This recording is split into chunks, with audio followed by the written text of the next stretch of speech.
Hello, everyone. Brad Johnson here, and welcome to the Reality Whisperer Presents. And we're beginning our monthly series. We're looking to make this into a monthly series inside the Secret Space program. And so today we're going to be talking to two amazing Secret Space program insiders, just in regards to a lot of different questions, because I have interviewed both of them individually. And of course, the good news is many of you will be able to post your questions online through our Google Plus Hangouts app. So just go to the app and you can go ahead and post your question, and we're going to be getting to it in the latter half of the show. But basically, before we get into it, there's just a couple of announcements as well. The first announcement is that we have our Reality Whisperer webcast coming up this Tuesday. Special guest is Joshua Warren, and he will be talking about the Force, he will be talking about radionics, and he will be talking about the paranormal. And of course, the week after that, we have a brand new Secret Space Program insider that's going to be coming through, and his name is Johnny Alpha. So we have a third SSP insider that will be talking through the Reality Whisperer Presents and the Reality Whisperer webcast. So I'm looking forward to speaking to him as well, too. So other than those announcements, we're going to go ahead and get started for today. I'd like to welcome my two special guests, Randy Cramer and Elena Kapulnik. Thank you so much, both of you, for being on the show today. Thanks for having us. Thanks for having us. Wonderful to be here. Awesome. All right, so I think what we're going to do first, just to kind of get things going, is just kind of share any particular types of updates, because people who have watched my channel have become very familiar with you, both of you, since we had some really amazing feedback and some really great views pertaining to both your interview, Randy, and your interview, Elena. Randy, let's start with you. Is there any particular type of updates that you wanted to share with anybody since we last talked? Oh, sure.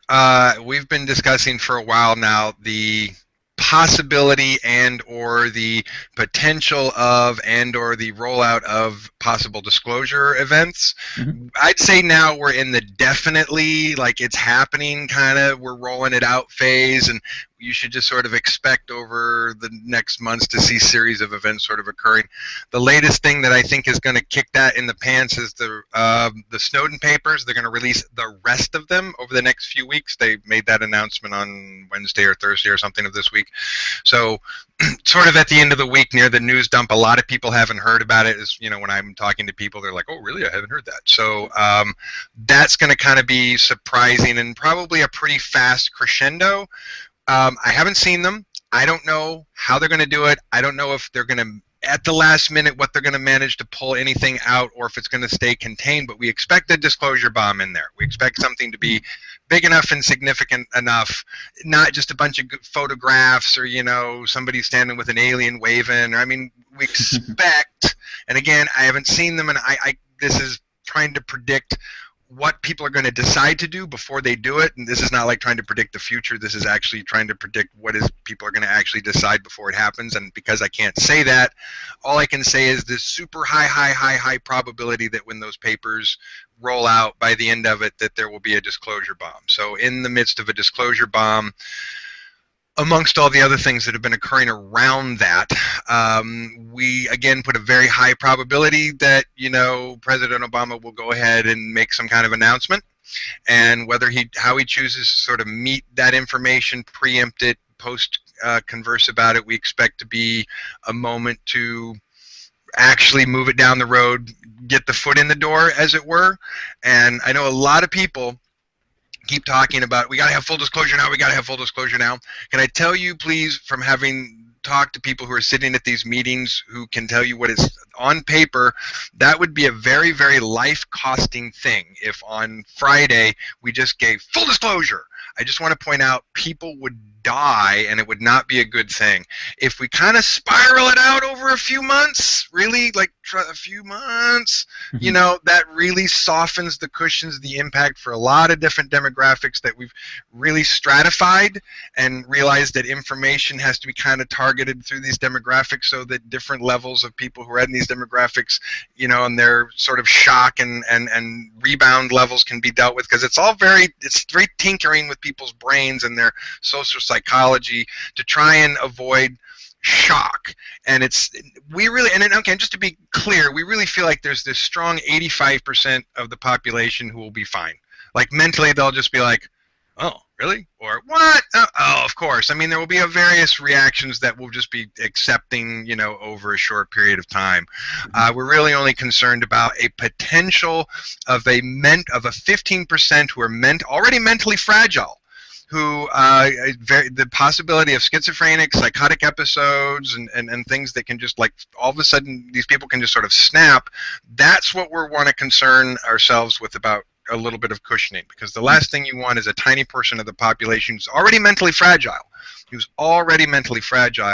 to just snap and start to lose. We don't need, we don't need a tipping point effect of people running down the street setting themselves on fire, because they can't handle that. We don't need that, and we feel like a little cushioning will minimize that from happening. So just kind of expect that there's just going to be more and more and more. And so high probability there's a disclosure bomb in the Snowden papers.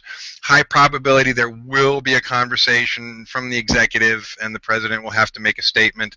This could all take a while. This could all be weeks and sort of a few months down the road. But this is all going to come right in the middle of the election, which is going to be a big crazy mess. But again, I'll say our high probability prediction there is Bernie Sanders is going to win at the primary, going to win at the convention, going to take it at the general, and going to be the next president. And just for anybody who wants to argue with that, superdelegates don't count before the convention, so Hillary's getting a plus 400 that she doesn't deserve yet, she hasn't earned. So the actual delegate match will be neither one of them will make 1388 before the convention. I could go over the numbers, but I won't take the time. And it will be a contested convention, and the superdelegates will switch. We do know for a fact that Obama has given the superdelegates permission to switch. Bernie and he had a conversation last weekend, and Bernie was basically just, I want a fair fight. That's all I've wanted. I just want a fair fight. And apparently Obama was just like, okay, well, I'll talk to the superdelegates and let them know if they want to change their opinion. It's okay with me. So we know that has occurred. So we fully expect the high probability that he will get the nomination at the convention. Donald Trump does not want to be president. He does not want to put his money into a blind trust and live in a two-story schlocky house and actually have to have responsibility that people can hold him to. He wants to be media king forever, and he will continue to do so with the book he writes about how he duped everybody. So don't worry about it. It's all going to be fine. Great. So that's my basic update. Don't worry about it. It's going to be fine. But it's going to be a little wild and crazy show for a while. But there's so much going on that it will also be like, what? And then this, and then of course, Donald Trump and the socialist Jew, and then the aliens come in. Oh yeah, of course. That's of course what happens at this point. So some of that sort of getting everything, going on stage at the same time is enough so people are also cushioned by that. When there's a bunch of stuff happening, they're not going to be as shocked if it was the only thing that was happening. So it's sort of being dealt with, and I think that most of the negative people who are against it and rallying to do things against it are minimal problematic, and I don't think that they're really a big threat. I don't think there's going to be any major collapses or FEMA camps or anything like that. I think we've basically sort of handled all those people and neutralized most of those departments, and mostly just gotten everybody to agree that there's a better way to do it. And so they were a small faction anyway that was just getting collusive agreement mostly through fear, and there's nobody else who's got a plan. Well, now there's other people with a plan, and so other groups and agencies can go, no, we'll go with you. That's cool. We'll ally ourselves with your organization. I think I'm out. All right, well, that's good. I mean, there's a lot of information, so I'm pretty sure some people may be asking more about follow-ups when we get into the audience Q&A later. But again, that's a lot of stuff to take in, because I remember you were saying that within the next few months we're going to start seeing a lot of these changes happen. It doesn't have to wait a few years, so I'm looking forward to it. I'm looking forward to the rest of what the end of this year brings. And Elena, let's start with you as well. What information do you have that you wanted to share since our last talk?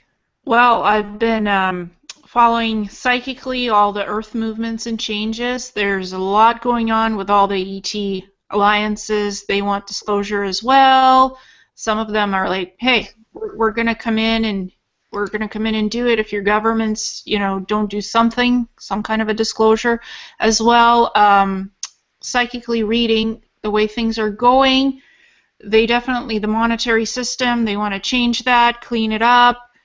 There might be a blackout of 5 weeks of silence, blah, blah, blah. That's a small possibility. If they want to cover something up and change something up with the banks, switch it up, they might do that. So have 3 weeks of food, have some gold as backup 10% of your whatever portfolio. I've been seeing a lot of people pulling out of the market because everybody, even people who aren't awakened, they have this sort of expectation something's big's going to happen. So they pulled their money out of the markets because they don't want to lose money if something does happen, if the markets crash suddenly and there's something big going on. So that's been huge. I've been telling people, just make sure your stock portfolios are cleaned up. Make sure you're not dumping money into the market right now. This is not a good time. Pull out. And my friends have all done it because I said, look, and they're asking me, who are your financial advisors? I'm saying they're people that are in the know. And my financial advisors are off-world, so they're the ETs because it's kind of interesting too, because I've also had that kind of same guidance as well too, because a lot of people have come to me and asking for investment advice. Actually, talking to a Adronis about investment advice, or talking to an extraterrestrial about investment advice, which is kind of funny. But they just ask, what should I do? Should I look into the market 2016? He says, no. If good, it might be good for you to kind of stay out of the market in 2016. Maybe wait till about 2017. There's going to be a lot more stability around that time. But 2016, there's a lot of stuff shuffling right now. So like what Randy is saying as well too, is that there's a lot of stuff happening right now. There's a lot of stuff coming out. Disclosures really just kind of on the next round corner here. So there's a lot of stuff definitely going on. So that would definitely make sense. I mean, the planet itself is energetically going through her shift into fourth, fifth density. So there's movement in the tectonic plates. There's movement underground in Agartha network. They're all getting ready for this. They're all moving in big. Those alliances are talking to each other more. Actually, they're not staying within their own groups. They're actually talking, because if some form of disclosure comes, these guys have to be up on it too. They're underground, but they're watching us. They're watching. They're very interested what's going on the surface. And if there is disclosure, they might have to make their own announcements to the world. Hey, we exist. We've been here for a long time. There's this group that has been on planet blah blah blah for this millions of years. Your planet is older than you think. A lot of archaeological discoveries being made about the pyramids, that there's all kinds of hidden secrets and chambers in the pyramids. They might find archaeological evidence of ET existence. So that's also been going on behind the scenes, and they're wondering, how are we going to disclose all of this? And NASA is fed up, basically. They want to disclose. NASA wants to disclose. They're tired of being the front for all of this stuff. Yeah, that's absolutely true. Yeah. All this stuff about finding exoplanets, water on Mars. There's artifacts on Mars. Everybody knows it. The photos have been doctored, and slowly experts are unpixelating what was pixelated, and you can clearly see what's there. You think the public conversations about those photos are interesting? You should hear the conversations that the people at NASA are having about the photos that they're looking at. I mean, it's an even crazier conversation. I mean, are you kidding? What are we doing here? What are we doing here? Are you kidding me? Yeah, I mean, they're really infuriated that they've been blacked out of the whole, covert technology process. They're really quite infuriated that they've dedicated their lives to space exploration and they've just been handicapped at the knees. They're pretty mad. They're pretty upset about it, yeah. I mean, both of you have been on Mars, right? So, I mean, you have a lot of the experience about what's actually there. And it's interesting, too, because I'm talking to Johnny Alpha here in the next couple of weeks, and he's got all this information on Mars as well, too, about these really large creatures, about these giant ants that are the size of cars, and these giant snakes and all that stuff. I guess he was talking about kind of like the middle of the equator area of the planet, because I remember you were saying, Randy, they were kind of up around pretty north. Cold. It's cold, and most of the big reptiles don't like it that far up. And they did slip in a couple weeks ago that our mass gas spectrometer found oxygen in the atmosphere. Oh, look at that! So now we have running liquid water and oxygen, and look at that! Like, so when we talk about these sort of transitions, that's exactly what we're talking about. 7 months ago, there was dead, lifeless. You couldn't do anything on Mars. We were maybe going to, what was our hope there? And then now running liquid water, oxygen, maybe there's trees and plants and animals. I mean, it just doesn't take much longer for every few months or 6 months to have another discovery. And, look what we found in the satellite pictures. There's some trees in there. And I mean, it just takes that kind of progress to be very short time in the future to be like, oh, of course there's life on Mars. Yeah, of course we found that out. I mean, it would just not be a big deal to people anymore. So Exactly. I'm excited about that personally. Oh, me too. I can't wait till there's more disclosure on Mars, especially with Mars as well. Lena, how about you? What kind of things did you see when you were on Mars? Like when you had those experiences, what things stood out? Well, for me, it was serving on the bases on Mars and basically putting the infrastructure for informational bases. They have a lot of bases on there where information goes back and forth about intel data, about staff, back and forth, back and forth. I even found an image. It's from Mass Effect, from the video game. There's a lot of disclosure from Mass Effect about Mars and the ships and secret space programs. And on one of the ships that I served, it said information center behind the military guy standing. I remember that. I left breadcrumbs for myself. Oh, go into this video game and look at that, because there's a lot of disclosure in video games. Yes, yeah, that's so true. There's a lot of human bases on Mars and a lot of intel changing hands, quite a bit. Operational bases on Mars are amazing.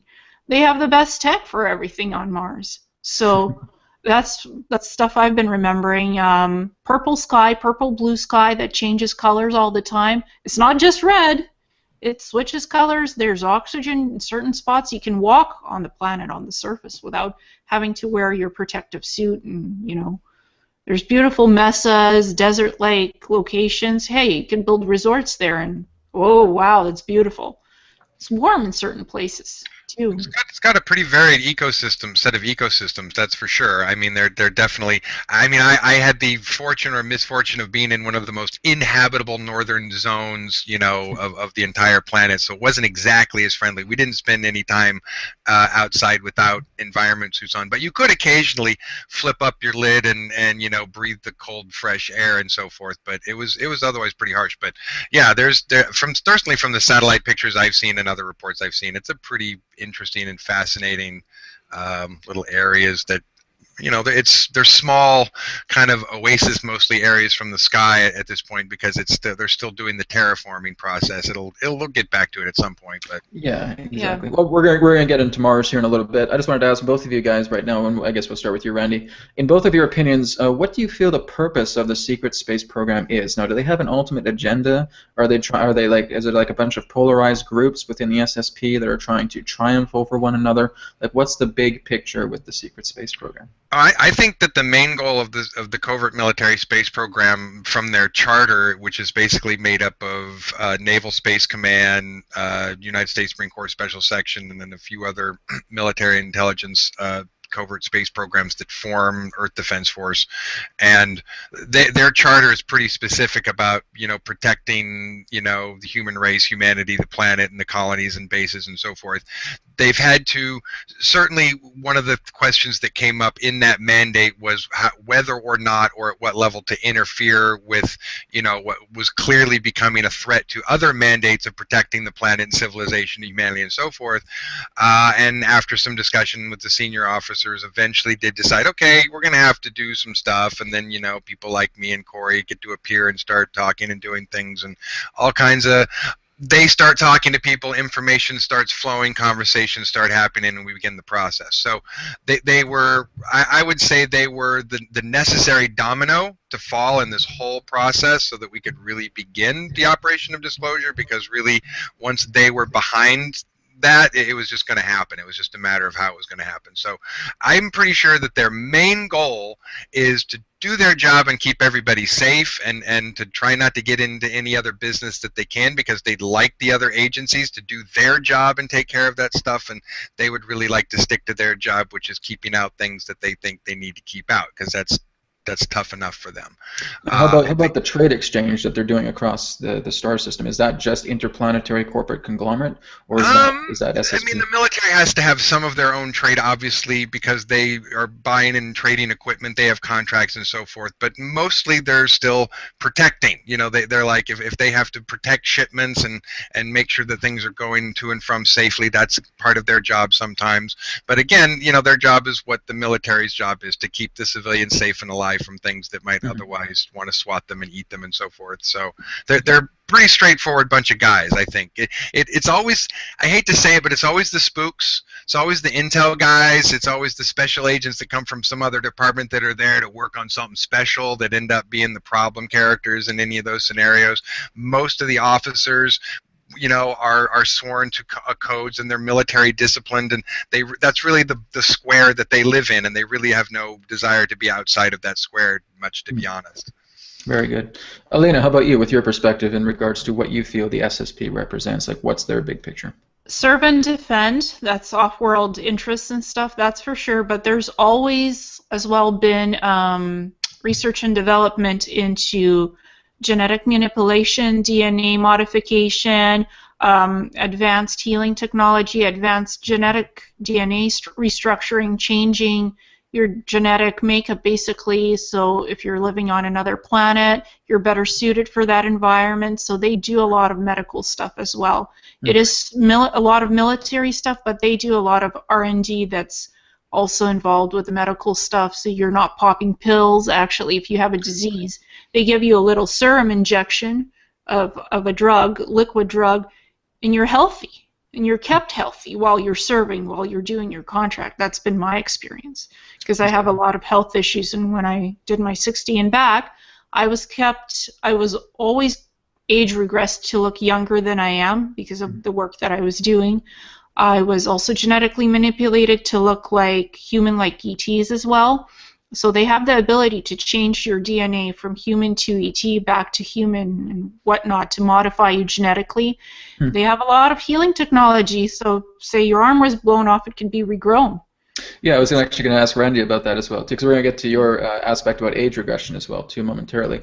Randy, can you talk about this healing technology? Because I know you were talking about it like in other videos as well, too, about trying to push this forward and actually make this an actual technology that we can use here on Earth. Oh, yeah, the holographic regenerating medical bed was pretty much the major technology that we use, because it just fixes everything. And especially when you're talking about where you're having to deal with massive tissue damage and regeneration and so forth, you can't just inject a serum into somebody's arm to grow back their hand and so forth and to restore a liver that's been blown out. So pretty much the holographic regenerating medical beds was the only thing that could keep people together fast enough and quick enough.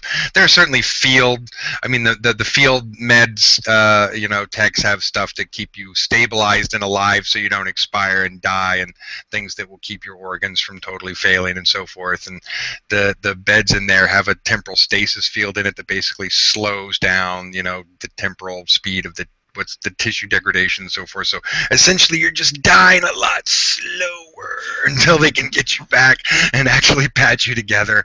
And then, as I've said before, if your head gets blown off and they recover it, they can stuff you in the fridge, and then there's also a stasis field in the fridge that they can hold your brain in, and it's a cooler. Seriously? And then when they get and when they get you back, then if they can still hang on to your soul, it's still retrievable, you're still connected, then they can actually transplant your head back onto a clone body and then restore the cells there and put you back. And that takes a while. That can take like 10 to 15 days. That is insane. But yeah, it can take 10 to 15 days to do like a full head transplant replacement. Doctor, my head's been blown off. Oh, okay, well. Well, it happened a lot when we had this. Basically, it was like this shoulder-mounted rocket launcher that kind of would pop up and flip over and then fire little rockets out of it, and the reptiles would occasionally psionically detonate them and then basically just make them explode right behind your neck, and your head would pop off and then fly through the air. And so we had a lot of decapitations for a while until we stopped using those because we got tired of people getting decapitated. So Unbelievable. get their heads blown off. But I've had my head blown off a number of times. It's not any fun at all. But it's like everything else. I'm just telling you, once it's that you've done something 5 or 6 times, like blown arm, leg, or head, you're just like, oh god dang, it was my head again. What do those memories translate as? Do you feel like there's some sort of sensation that comes through your mind, like when you? Oh, usually it's the sensation of going up in the air and spinning around and around and around, because that's what your head is doing. And then going, oh crap, my head got blown off again. I hope someone grabs my helmet before I roll away. And it's before you lose consciousness, because your blood's spinning out of your neck, and someone has to grab you and get you to the med techs, and they stick you in the fridge. It's crazy, I know, but again, once it's happened a few times, it's just like, it's Thursday afternoon again. Is there like almost kind of like a total loss of life with that person when they completely deceased, that they just decide, oh, we'll just make a clone of him, and then just no, that isn't actually how it works in on the battlefield where we work. Essentially, you are retrievable if there's a single cord still that they can yank you back in with, and they can stabilize your body enough to hang on to that and then pull you back in. Then you're retrievable. If you are unretrievable, that means that they couldn't retrieve your soul connection, and they basically had to scrap you out of the program. And then terminate you.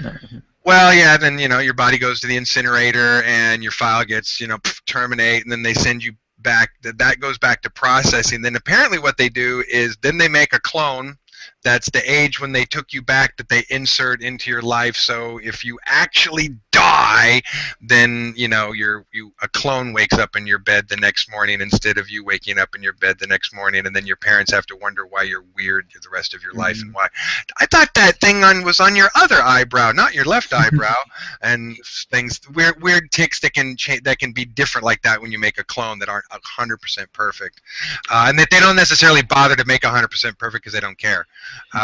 And so, but if you're retrievable, then eventually, however they fix your body back up, then they stick you back in.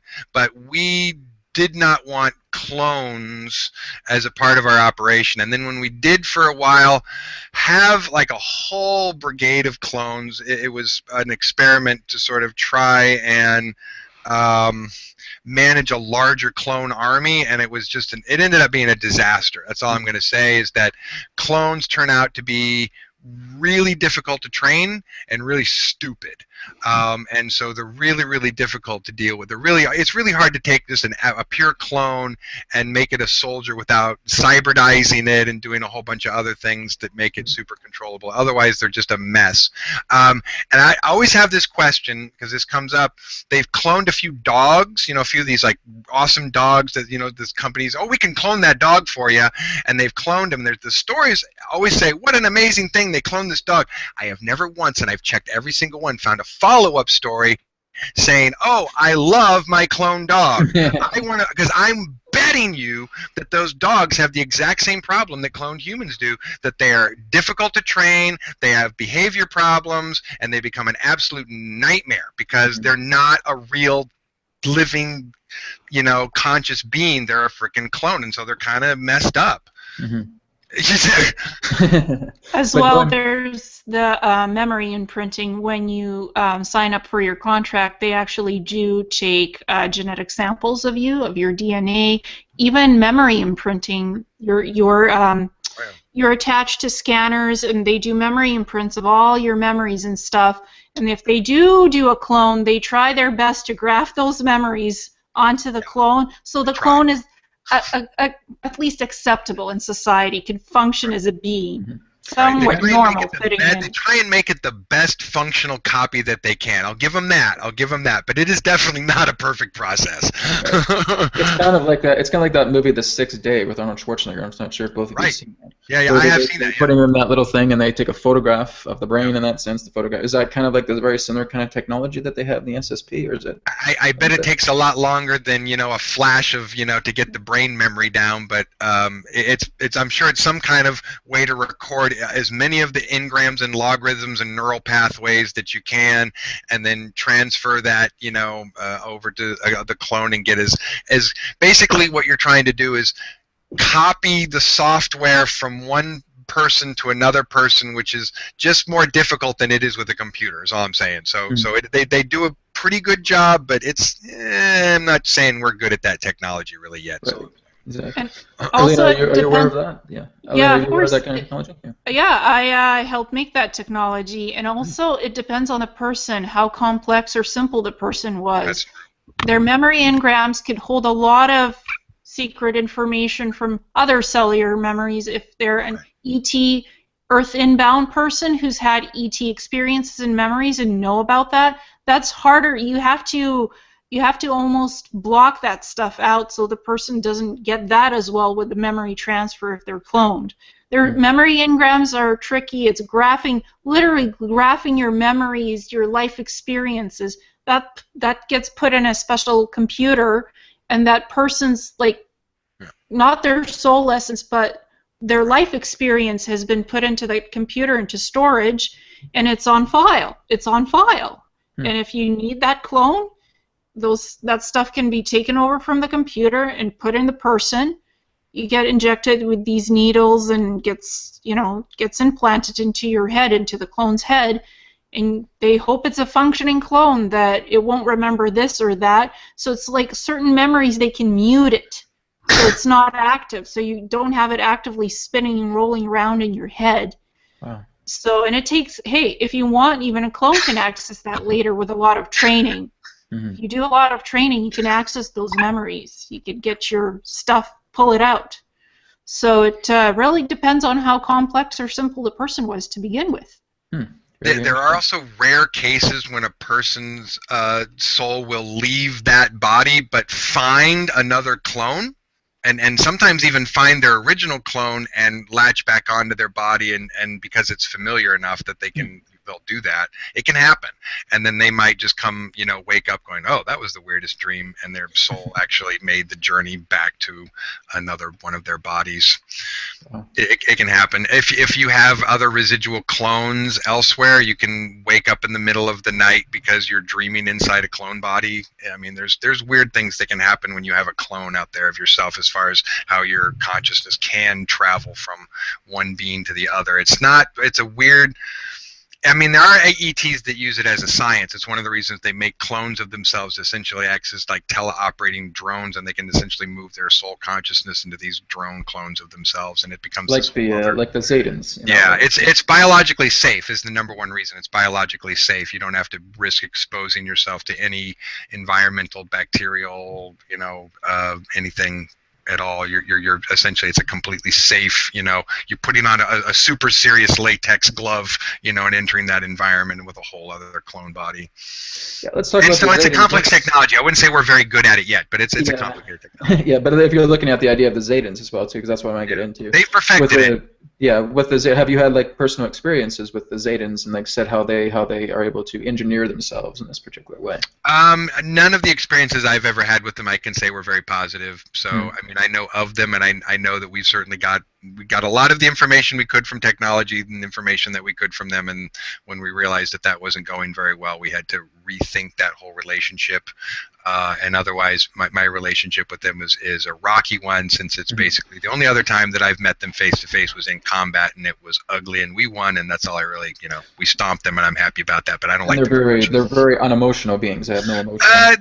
They have what I would call the most tiniest sliver of an inkling of what emotional feeling might be, because they can experience fear and terror of their own, like, threat of their own existence. They actually can, but it comes as such a shock to them usually, because they so don't ever anticipate that it's going to happen, that when it does happen, they're like, oh my god, I'm going to die. And so they can have like the sliver of emotion there. It's just so very little tiny whatever it is that they have a hard time taking that very narrow band and turning it into anything expansive, because their intellectual capacity is also so high. It's pounding on that little thread of emotion. Basically, if you had the giant left brain and this little teeny right brain, and your left brain was just pounding on it all the time, that's kind of where you would be with that, is like whatever inkling of emotion you might have would just be being logicked away by this superior intellect all the time. They're very suppressed. Very suppressed. Very tiny and incredibly suppressed. So, I mean, they'll rationalize their way out of anything until their life is actually, about to be over, and then they can experience fear and panic, and actually, Actually, they can actually beg for mercy. They can actually beg for mercy and be terrified and beg for mercy. But it's a very weird thing to experience when they do have this sort of last minute panic before death. But it's not all the time. It's occasionally, and it's this very shocking thing that comes as a total surprise to them because they're otherwise not intellectually expecting that they're intellectualizing this is going to be fine. Right. Right up until the moment. Oh crap, this isn't fine, and their body literally overwhelms their intellect and tells them you're going to die. Oh my God! And same experience that we kind of have, but they suppress it in such a way that it rarely happens to them. But it's weird when it does. But it can't. They can happen. So they have this tiny experience of emotional experience that's not very wide at all. Not very wide at all. And it's interesting. The SSPs have technology like stasis pods where there's all these chemicals brewing. And if you had a lot of traumatic experiences out in the field, like when you're fighting and stuff and you've had something blown off and it's so traumatic, you're scared, you're in fear, your service contract is almost over, you're put into that stasis pod where you spend about 3 to 6 weeks and you're like, everything psychological is being rebalanced with the chemicals and all of that stuff. You're basically sleeping and you're regenerating your psychological body field, everything is being rebalanced. Put back as a whole acceptable person, so all these traumatic memories do not overwhelm you. Like, oh, this happened to me. Oh my God, I had my head blown off. So you're psychologically like being almost calmed down and rebalanced. Because it is traumatic. It can be very traumatic. So head blown off. So yeah, that would be quite traumatic. Elena, have you had experiences with the Zedans, the Greys, Elena? Yes, actually, I was part of a mission to try to get these guys to unhook themselves from technology. Because they're so hooked up to their tech, they forget that they could be human again. You take off those silly transmitters that they wear, where they're hooked into the computer 24/7 in whatever station they're in, whatever base they're in. You unhook them. Their emotions slowly come back and they begin to feel human again, or as close to as what emotional beings feel. When they're not hooked up to their technology all the time, their emotions do kick in somewhat and they start feeling things like they're alive. But when they're hooked up to that technology, they're in it. It's like being in a virtual reality for them. They're so focused on what they're doing. That's like watching TV too much. Like watching too much TV. You're syncing with that technology and becoming that technology vibration instead of a human being when you watch too much TV or play too much video games. Isn't that kind of like giving the idea of a Zedan philosophy with a lot of what we're doing, because we have so much technology? People are plugged into their iPhones, they're texting, they're typing, they're so immersed in the computer. It almost feels like that's almost kind of like a Zedan philosophy, that they're just basically hooked up to this technology so much. Yes, for sure. I mean, they have this singular mission. They're focused on doing this mission, one thing, and they focus on it and they get it done. They're like worker robots. They get it done. That's the mentality. Once they're finished, like, what's my next assignment? What am I gonna do next? It's like one thing after another with them. They don't take time out to just feel stuff and relax. That's not their way. That's not how they're programmed. They have no concept of leisure. They don't understand why we do it at all. It doesn't make any sense to them. No, leisure makes no sense to them. It's kind of like they almost disrespect their bodies as well too. Because I had one person I was talking to, a client, who basically said that he saw a Zedan one time and he basically grabbed it by the arm and he basically got a telepathic response from him saying, "Let go of my punishment suit now." So basically just seeing it as like a punishment suit or a container, and all of that. And it's basically like it's almost kind of like the pure atheist in that way, right? It's just all pure technology, tech. I would, we go from psych profiles, and I would say their psych profile, would read like a hyper-intellectualist who understands the metaphysics and the spiritual nature of the universe, but because of their inability to experience, would feel completely trapped in their bodies. It's part of the reason why I'm sure they're trying to get some soul back to try and like escape, what they feel is this terminal prison that they intellectually, mathematically understand, but because they refuse to develop their emotional sense of connection to it, have no ability to get beyond being totally aware that you're in this amazing universe that you can't participate in. Hmm. I mean, I Yeah. think that's kind of their punishment, I guess, is the ability to understand things be way beyond their ability to participate in them and connect to them. So their intellectual ability to understand things far beyond their ability to experience them might feel like an incredible kind of punishment. Now, are they just basically pure AI? Are they just basically having AI in their body, and that's basically how they're? I wouldn't say that. I would say that they've been connected to each other psionically through machines and through computers that do all that as well, and linked to a interactive system of machines for so long that they really just have taken on, like any animal that gets enough behavioral modification, it's just going to behave like the thing that it most identifies with and respects in its social group. And when your world is machines, essentially you're sociologically telling your brain that the machine is the organizer of the social group, and the machine is what we're serving, and the machine is what we're... So really mentally you become a servant of the machine. The machine isn't necessarily your tool anymore, but it becomes this thing that you service and you maintain, and that you're doing the jobs of the machine, even though basically whatever mission statements they created for themselves, 1,000, 2,000 years ago, are just being acted out by hyper-intellectualized individuals who are, dutifully inclined to just keep with the plan, keep with the plan, keep with the plan. The machines and everyone and the leaders say keep with the plan. The machines and the leaders say keep with the plan, and they're just going to keep with the plan, not having any real individual thought about whether their destiny should do that or not. So yeah, that's just a foreign concept to them as far as I understand. Okay, well, we'll move on. We'll move on past the grays. What I wanted to finish the conversation with Randy was your healing technology as well too. Is there a way that we can recreate this? What do we need to make something like this, like a holographic replication technology? Yes.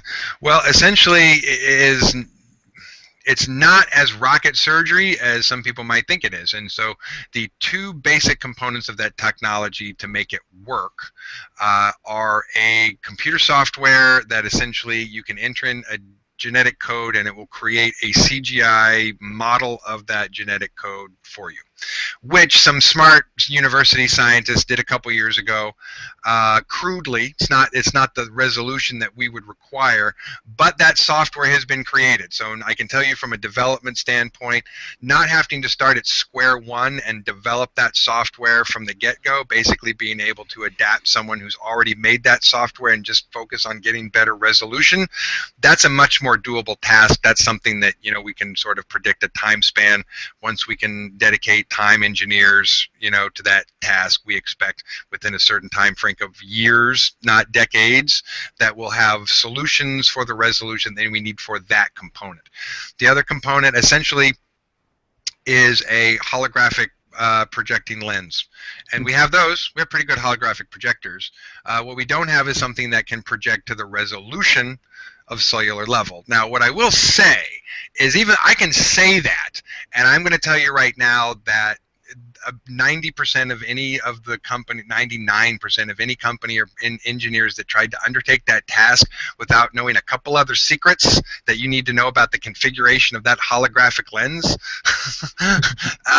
believe me, they are not going to be able to replicate the technology from just those two things. But once you understand the special properties about that lens that need to be special, and you can get the resolution that you need, and you have the computer program that gets you the resolution you need, then you're basically able to project a very, very small, high-resolution image and recode a very, very high-density area in a very small space, and so you're able to make very, very small, high-resolution adjustments about that size. So then you can start to rebuild, a finger, start to build, an arm slowly in a little spiral as comes around. So it's a very slow process at this point because you're working on very, very tiny parts of the body. But that's, oh, we did it! Hey! From that point, you're just talking about developing the technology to get more precise, better, bigger spread, more power, a higher powered computer to give you, more coding per image that you can make per second, per centimeter, and all these issues that you have to think about in the engineering. And then essentially you've got the ability to restore any damaged organ, fix the cellular structure, chemical structure of any body. So all forms of heavy metal poisoning, every kind of bacteria toxicity, blah, blah, blah, could all be straightened out. Damaged organs of any kind can be completely restored. And the big one is, of course, the Rosetta Stone of medicine, regrowing limbs, right? The thing that, modern medicine is yet to be able to, say, well, we can put a limb back on that's been blown off. I mean, we're great with prosthetics, and we're just going to get better and better with prosthetics if that's what we focus on. But I think we can just grow stuff back, and it's actually cheaper, faster, easier, to be honest. There's less time, energy, resources, and dollars that would go into regrowing someone's arm than building a robot arm for that person and putting a robot arm on them. So in the end, and it turns out that when you've done all of that, and this is things that I know from what we know about the med beds that the military gets from the contractors that they contract for, and the ones that they build themselves, that we're not allowed to have one, but I'm allowed to take what I know and make one. That's the loophole, right? Mm-hmm. What we know from the materials costs, what goes into it, you're talking about building something, an end product that is less than a quarter of the cost of an MRI machine. So when you're talking about something that you're going to be able to create for a fraction of the cost of an MRI machine, and that can fix anything over a period of time, then you start to be able to address everything that's the most serious, everything that's the most critical, growing limbs back, obviously, terminal children's medicine and organ transplants for children and so forth. But eventually you get to a place where not only can you fix everything, but cellular regeneration for life extension is just not even complicated at that point. So it really becomes this super low cost when you're done with all of that research and development, this very, very low cost medical solution that fixes everything, which when you start to look at the entire medical structure of here are the problems, here are the costs and solutions for those problems, and what those charts sort of look like, and when you can make all of that go away and go, here's a stack of problems, and they can all be dealt with this one thing that costs this much, then all the medical problems are dealt with a GDP that's like this instead of one that's going to break our spine if it gets up to 23%. Mm-hmm. So it's essentially, we feel that pharmacology, surgery, prosthetics, dead end. It's a dead end of medical technology in the sense that if you just keep going down that road, the cost, the exponential cost of those things versus the benefit, it just outweighs, and it becomes completely pointless to continue to pursue that kind of medical technology. So we think at some point you just have to go, we're not doing leeches anymore, and we're going to do this instead, and just transitioning to something that's way better and cheaper and more effective, and fixes everything. And all I can say is, working with people right now to make this medbed a reality? We've certainly talked to some people about the parts and the components that we're going to need to put together and how they need to be put together. What we're mostly waiting for at the moment is to resolve some other projects to get paid for, so that we can put money in the research and development. Actually, what it just comes down to is, when we're able to get paid for a few other things that we're working on, we will be able to actually hire engineers. And that's really where, when I hire 5 engineers and I say, here's your job, here's what we're doing, and we go over everything that I know and that then get to teach them, and as we research what we know in the public sphere, and as we start to break down all that information like a team of engineers would, then we're starting the process. So at this point, we're like waiting for the funding to come from something else that we're waiting to finish. But we don't expect that that's going to be 5 years down the road. We expect within 24 months that I will have engineers working on the process.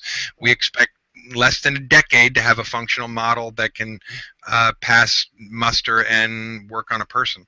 That is awesome. That is awesome. Yeah, and that's why we think that's just a completely reasonable goal based on what goals have to be achieved and what resources, time, energy, resources have to be put in to accomplish them. It's just not, it's not rocket surgery. It's not going to take like building a rocket or even like building an MRI. It's going to actually be quite a bit easier and cheaper than that.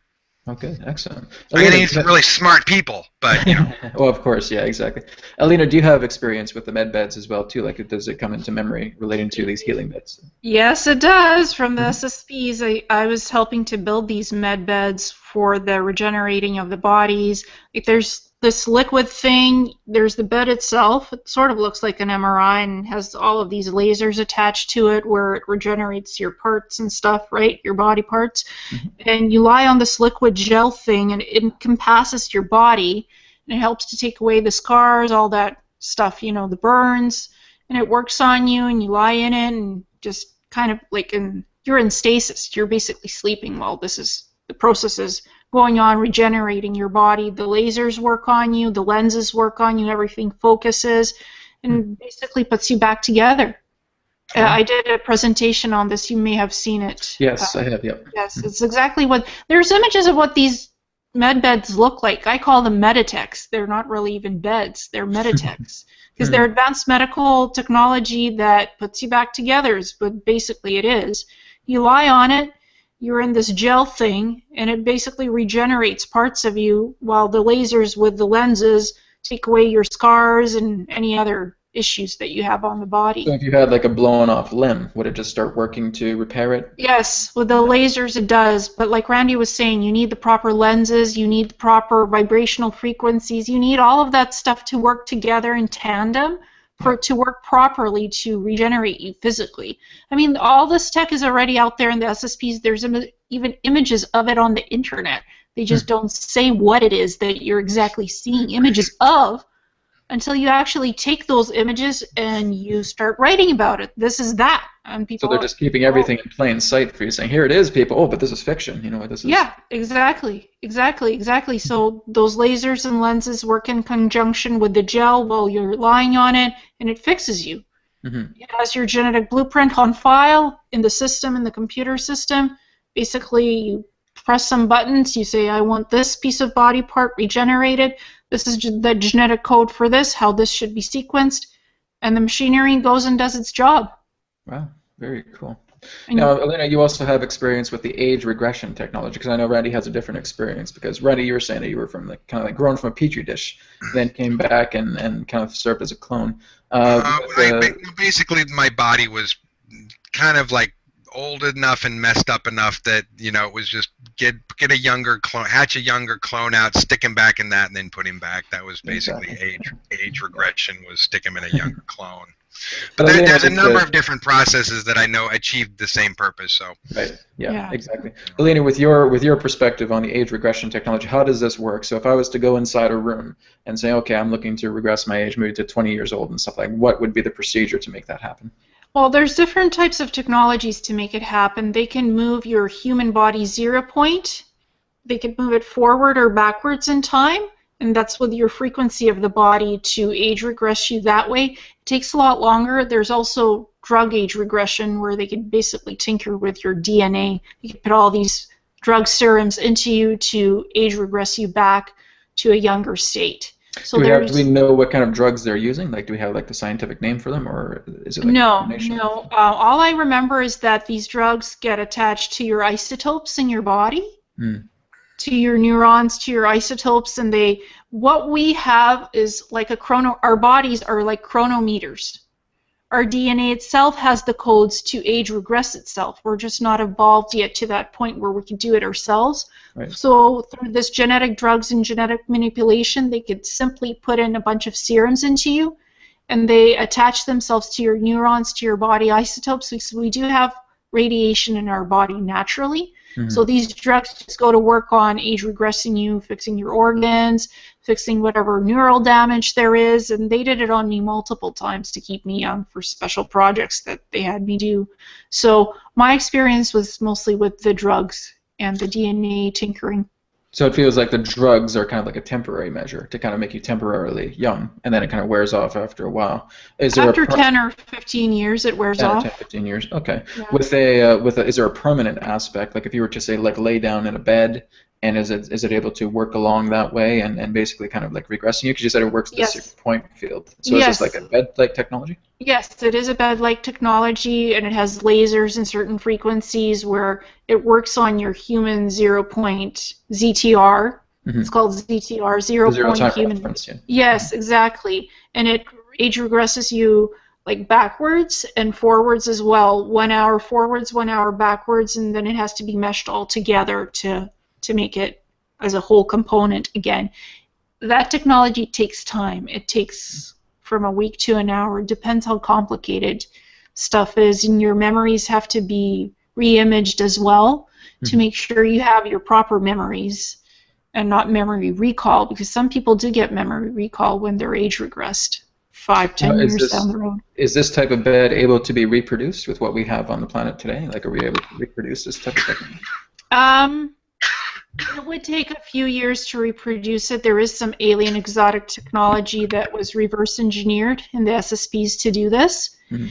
It's a lot more advanced now than it used to be in Corey's time, like say 10 years ago or 5 years ago. It evolves very quickly now, so it's more advanced. They prefer to do it with drugs now, actually. It's much more quicker and it's cheaper. And the serums, it's exotic ET tech that they've been able to acquire with the serums.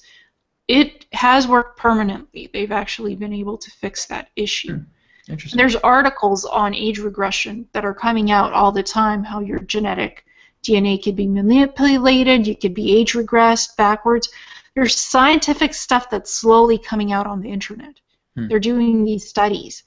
I was reading an article that your body is a chronometer, and that it has the natural capability of age regressing you backwards on your own if there's enough evolution. But they've been able to do that with drugs.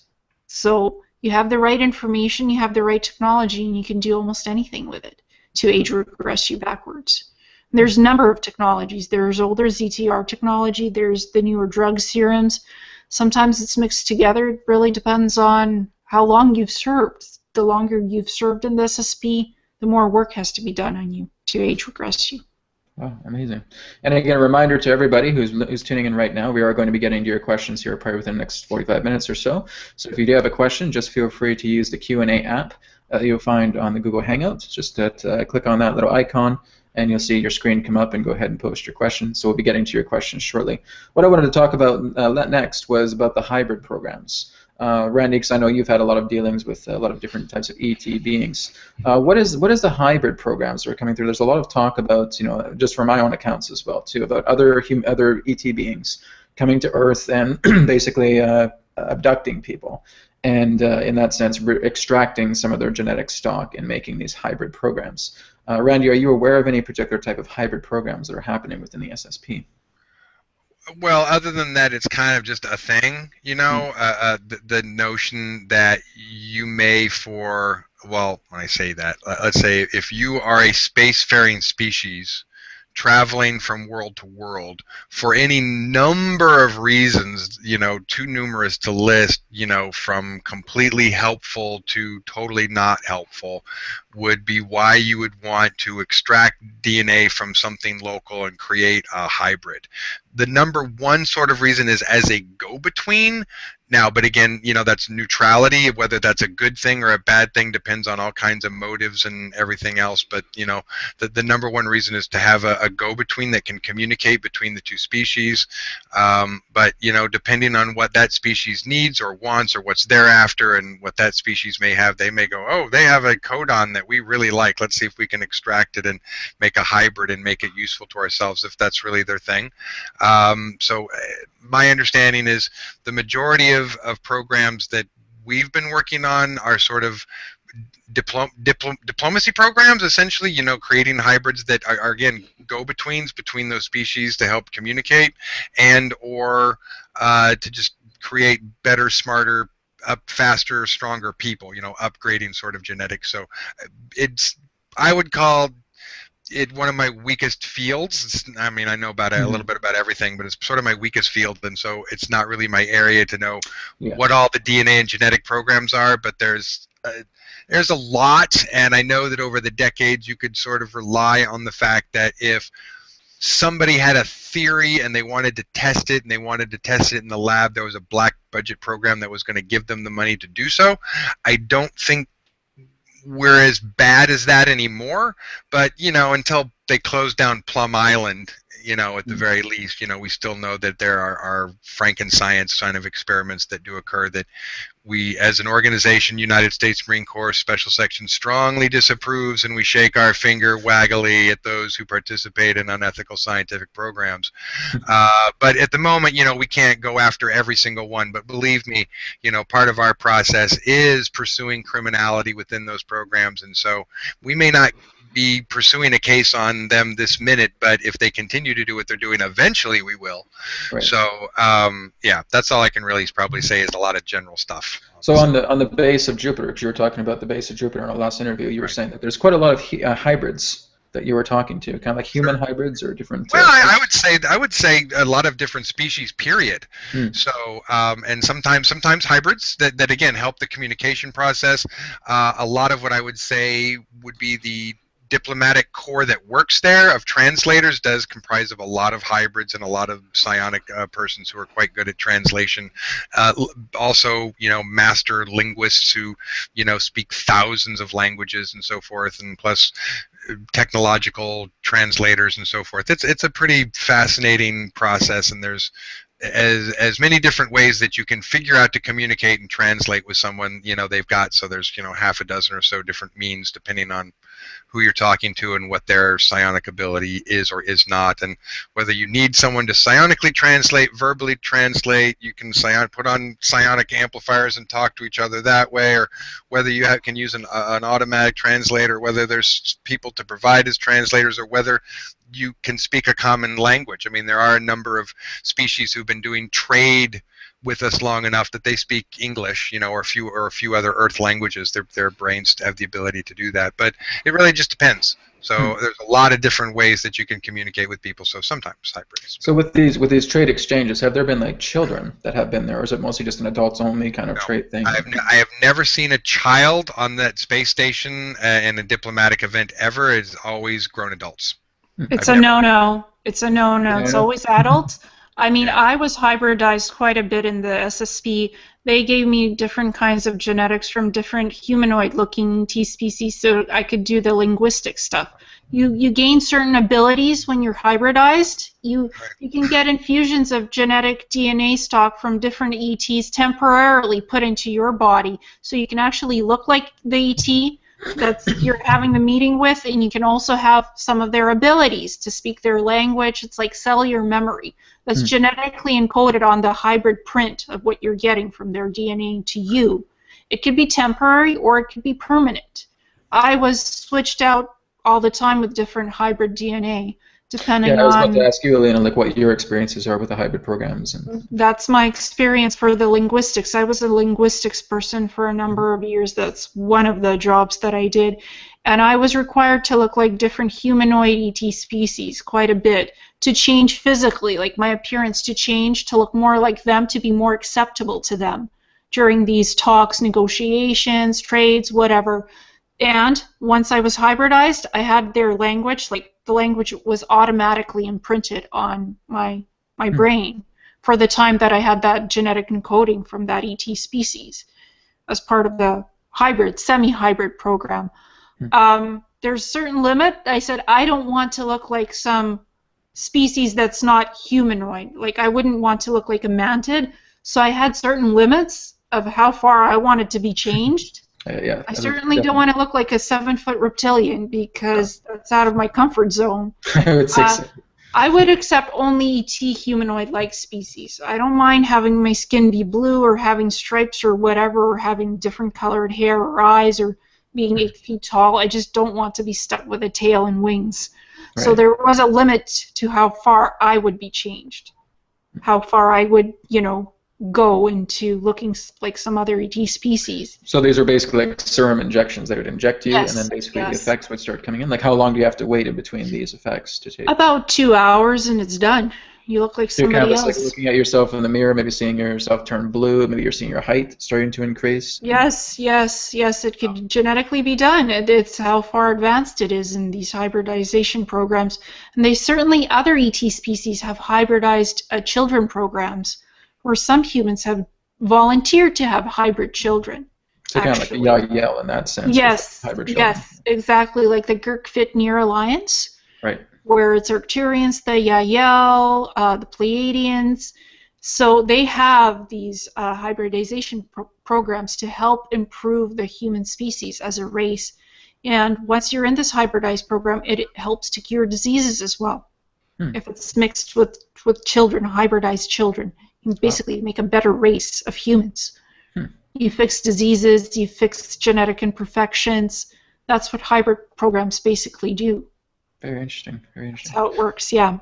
Let's look into the solar system in regards to kind of like artificial structures. Now, Randy, you've talked to me about a base that exists in Jupiter. Are there other particular artificial structures, like other bases that are maybe orbiting moons or orbiting planets within our star system that you guys are aware of?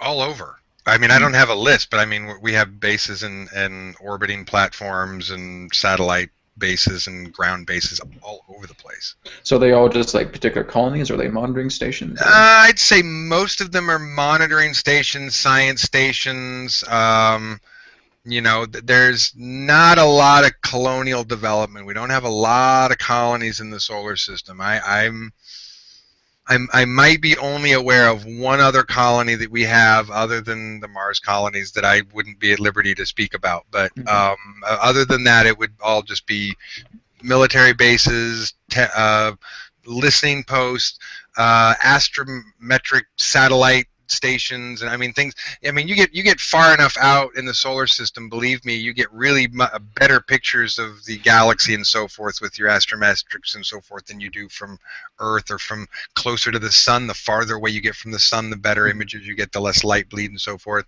So, but it's mostly military. How far did Radiant Guardian go? Did they go all the way out like to the Oort cloud? Oh, well, yeah, absolutely. All the way to the Oort cloud. Absolutely. That's basically the perimeter, because at the Oort cloud is where you get to the winds change. There is a field there. So really that's the limit. Anything outside of that is outside the yard. Anything that comes inside that is inside the yard. And if they don't have permission, we bark at them and tell them to go. Get out of the yard. So are there other planets that are kind of orbiting in the Oort cloud? There's a lot of theories about other planets. I can't say like for sure how many, but I would say that we're certain there are what we would call a few dark planets floating around there. So meaning that they're just, you know, dark, dead, lifeless rocks floating out there doing nothing, which actually you know, will make perfect you know, locations for space mining. Really, I mean, because to be honest, a dead planet floating out in the Oort cloud, you can cut down to the very last pebble without any karmic damage. That's a dead planet. You're not killing a planet that's already dead. We can cut up every last rock of one of those and haul it away. So, I mean, basically, one planet, you know, dead planet floating out in the Oort cloud, you know, could be space mining for 2,000 years or longer. I mean, while we chop that thing up. Wow. So with Solar Warden basically has from Mercury to about Jupiter, and then Radiant Guardian takes care of the rest, or? Yeah, we're the outer ring mostly. Yeah, the outer system. Yeah. Okay, interesting. Elena, how about you? What kind of do you know of any artificial structures that are? Oh yes. The interplanetary corporate conglomerate who plays a little outside of the rules of Solar Warden and Radiant Guardian. 50 years ago, you know that famous lovely Tabby star, that megastructure that everybody's talking about? They have solar energy collectors over there by Tabby star, and they're collecting energy to build their lovely spaceships, advanced spaceships. So that's, ICC has their megastructure, the energy collector out there. They build it. So that is an ICC invention. Yes, it is. It's called the Halo Project, ironically. And from another video game disclosure. From Halo, right? Yes, Halo. It's what it says. It says Halo on it, on the energy collector. And it's almost like a spaceship, actually. It has a robotics room. It has an engineering room. They mostly remotely control it and monitor the energy collection, but they can dock to it and go into the engineering and check on stuff. They can even move the thing to another star, another solar system. That's how advanced that technology is, and it basically collects energy from stars to build advanced spaceships and fusion technology weaponry as well to destroy other planets or cities. Uh-huh. That's what it Did they does. get help? Did they get help from ETs to build this? Yeah, they've traded some stuff to get that, to get the blueprints for this technology, to build it up, to reverse engineer it and make it better for their own purposes. So they've So this certainly, structure can actually move. It can actually go into yes, orbits and. yes, it could go into orbits around planets and disrupt weather as well. It could do a number of things. Wow. It's basically a solar energy collector machine that goes orbits around the star, and at certain points it collects solar energy from the star, and then it stops for a while so you don't see the discrepancies of the light. So it's kind of like Star Killer Base in the new Force Yes. Awakens. They basically Yes. collect sunlight and then they start using it to destroy planets. Right? Yes, yes, or build, ships or weapons, but they have to be very careful about the dimming factor because the telescope picked up on the dimming. Normal telescopes picked up on it, so they have to be a little more careful how much energy they've been collecting too much energy because it's been noticed. Wow. So it's one of those things they have to be very careful of because it's made the news, literally made the news. Yeah, yeah. So, I've seen. Yeah, I saw those pictures, and I had to say, like, wow, that's sloppy. Somebody letting them see, sticking a straw in the sun, Yeah. getting a drink out of it. I thought that was pretty bold. well, I think it's kind of funny. Maybe NASA doesn't even realize about all the kind of toys that are out there, and they're like, "Oh, what's this? Maybe this is a black hole. Oh, wait, no, it's a megastructure." Yeah, no, yeah, they don't for sure. And when they do find things out, again, they get infuriated. What else are we gonna find? I mean, so their research and development is just as eager to develop, these new technologies and these new space technologies and propulsion technologies because they're just as eager to get a real space program going as anybody else. Really, truly, they are quite tired of being the curtain show. and they're certainly fed up with the ICC and the SSPs that they have a lot of cloaked space stations, like new lovely space stations, huge. That's another video that I did on the ICC and the SSPs. They have a lot of huge space stations that are amazing. They're 3-deckers as big as planets, and what is NASA stuck with? The International Space Station. That's so small. Little tin can space shuttles. Yeah. Right? So, yeah. Well, NASA has its own plan. Tin cans held together by Scotch tape and peanut butter. Exactly. Well, NASA has its own little plans by 2027 to have a double-decker out. It's a competition. They're fighting for resources. NASA's really fighting for resources. It really puzzles me. Like, how can NASA be so stupid as not to work on anti-gravitic technology? They're not stupid. They're not allowed to. They're not allowed to. Yeah, not it's allowed the same reason Elon Musk is still working on rockets because he's not allowed to. It's just, essentially it's still protected defense contracting, top secret technology that you're not allowed to steal or work on. So it's stuff like Skunk Works or Lockheed Martin that's basically making like these anti-gravitic things. You just think that there would be something. Yeah. I mean, let me just say that. If there was a path that one wanted to take to get that technology from a military state to a civilian state, and there were a path to that, and you needed to talk to some of those people to talk about a path to that, then that would be a strategy that people would be working on and probably not talking too much about because it would be a project under wraps that you wouldn't necessarily want to know the people you were negotiating that. Mm-hmm. So I'm just saying, if you were to want to negotiate a way to get that technology from a military state to a commercial state, there would be and is a process for that. But if we were engaged in that conversation, then there just wouldn't be anything I could say about that. Right.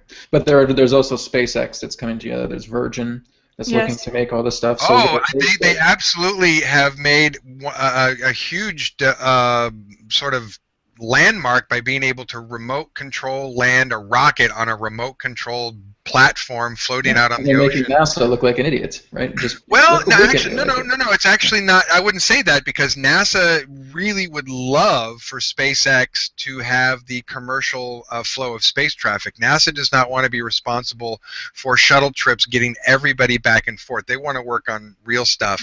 And so right now we contract the Russians basically because Soyuz is the cheapest vehicle to get up, back, and forth. Pretty much anybody who wants to contract getting something up and back and forth into space contracts the Russians to use a Soyuz. Even ESA, the European Space Administration, contracts and uses Soyuz craft. But basically, what Elon Musk has done is create the Dragon rocket and a recapturing remote-controlled system, which can make it less cheaper to use his rocket than it is a Soyuz. So in the world of commercial space exploration, he just created a commercial rocket that can run cheaper than so far the cheapest rocket that we're flying things up for, creating an absolute open door for a marketplace to be the company that ferries things and people back and forth into space. That's like the start of space-based industry. So NASA would very much like him to have that job, so they don't have to have that job. Let it be someone else's responsibility. Let it be someone else's deal, which he's very dedicated and taking all of his own, billions of dollars to make it happen, because he's wants to, Right. get into space that bad. So, But do either of you feel that the part of the disclosure that's coming up is to reveal anti-gravitic technology? And if that happens, is there an agency that might say, you know what, we'll just work with anti-gravitics. We won't even worry about rockets or anything like that. We'll just do anti-gravitics, and maybe we'll start an agency in that way. yeah, like I said, if there was any conversation that we were engaged in that process, I wouldn't be able to say anything about it. Well, hypothetically speaking, if something like that came out, NASA would be the head runner to start working with this technology. NASA covers up people's mistakes right now with what's going on out in space, all of these ET ships docking, undocking from the space stations. NASA's a cover up front to make sure it sweeps everything under the rug so people don't see what's going on in space. It's a front for the government to cover up what's going on with the SSPs. NASA knows about certain programs, lower SSPs programs, so it covers up certain things. So, of course, if this was to happen theoretically, right, with disclosure, NASA would get first dibs on this tech because they need everything upgraded anyway. They're working with old technology, space rockets, old telescopes. The telescopes are beyond amazing. Like the SSPs have telescopes that could see way beyond the Oort cloud. They've settled a lot of planets outside of our solar system. There are bases and colonies already on planets that have oxygen, that have an atmosphere, that are Earth-like planets. They have bases and colonies on those outside of our solar system. So to the SSPs, this is nothing new. Yep. And NASA knows certain things already.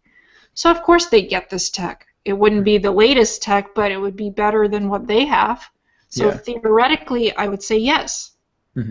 Okay. All right, guys, we're going to move on to Mars now, because Mars, again, is always a very exciting topic. So, Randy, again, you've been telling me a lot about your experiences with the base in the mountains as well, too, like up in the north as well, too. Now, why is it that, we all wanted to go to Mars? Was there just a feeling that something happened maybe back in the 60s or 70s that, oh, my goodness, there is life on Mars, and we're going to start creating these expeditions to go there? Like, what was the entire agenda, so to speak, relating to creating bases on Mars and making this happen?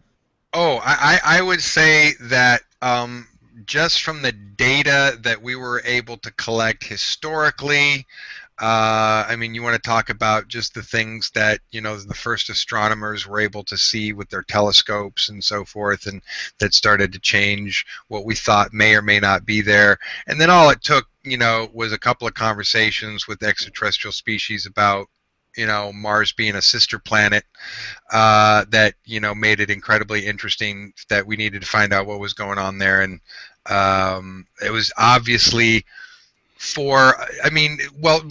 of all, once we knew that there was probably life there, we absolutely wanted to get there and find out whether it was something that was going to be our friend or our foe. That's always the goal of a military organization, first front. If you don't know, if there's someone out there you haven't met yet, the first thing you want to find out is, are they friend or foe? And, are they going to be someone you can hang out with? Or are they someone you got to protect China from and your silver when they come over? And so getting there was a priority just for tactical reasons to understand, is this friendly, foe? What do we have to worry about here? And mostly what we found out when we got there is that everyone was there had absolutely no interest whatsoever in what was going on over here. They really just could care less about what is happening here on planet Earth. I have no interest Just none. It's almost hurts your feelings a little bit. Like, hey, don't you guys care what we're doing over here? And they're just like, no, actually, we don't. We couldn't give a crap. We got our own problems to deal with. We got our own terraforming thing we're sorting out. We're still cleaning up a mess over here from a party we had a few millennia ago. So So no, they don't really we care don't about care. what organization you're coming from. They don't care about your agencies. They don't care about No, okay, not you're a really. human from Earth. That's about it, right? Yeah, they really could care less. Now, there is certainly, as we've had better diplomatic negotiations with them over time, those things start to matter a little more, so that if they do have contact with someone, they're going to want to know, okay, well, who are you with? And because that matters if they have diplomatic contact with us, to identify who someone is and whether it's someone they want to talk to or have clearance to talk to, et cetera, et cetera. They respect our rules and laws that way. So, at that point, it can be something that they're interested in because it's diplomatic and therefore has rules and protocols. But essentially, if you want to get down and tell them your life story or how things are going on Earth, unless they just have an individual curiosity, they otherwise just don't care. But there certainly is those who have more of an individual curiosity, just like on planet Earth, those who care and want to know about what's happening out there in space, and those who are just like, I don't care what's going on out in space. I'm busy right here. So, they're the same way. So I found that experience with the mantids and the reptoids there, that some of them were very interested in what's going on elsewhere, and others don't care at all. They got a job to do, and that's all they care about. That's the thing as well too. Like, what started this whole kind of aggression? Like, you guys were just kind of coming on Mars, you were creating these bases, and then basically the locals were coming in and saying, "Hey, what the hell are you doing?" And this kind of led to like an aggressive assault. Or...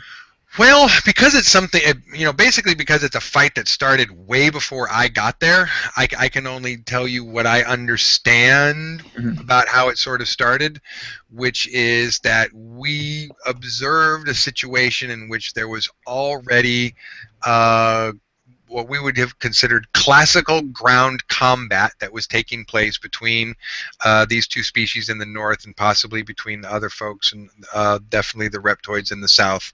Essentially, that what we would call classical ground combat was a thing that they were kind of into. They did it a lot, and so kind of like a war game, basically playing a war game. I mean, it was certainly a behavior enough for us to question, from what we were observing, how this is something we would recognize as behavior that comes from the Middle Ages, or comes from, Greco-Roman times.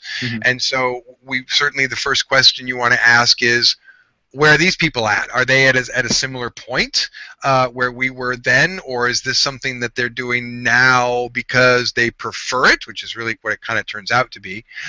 They sort of shun the advanced technology because they feel that it's cheating, it's not fair. Fighting someone face to face with a hand-to-hand weapon is, how it's meant to be, and karma and truth. The gladiatorial days, right? Well, they even on a deeper level than that, they believe that you fight to truth, that karma and the planet decides who's right and who's true if you have a fair fight, that a fair fight decides what's actually true and right. In a similar way that we have our might is right kind of here. I'm not saying it's always correct, but it is part of their way of being. So we observed that, and certainly were curious about how that all was interacting, and then anticipated that if we were going to get close to it, that we'd get involved with it.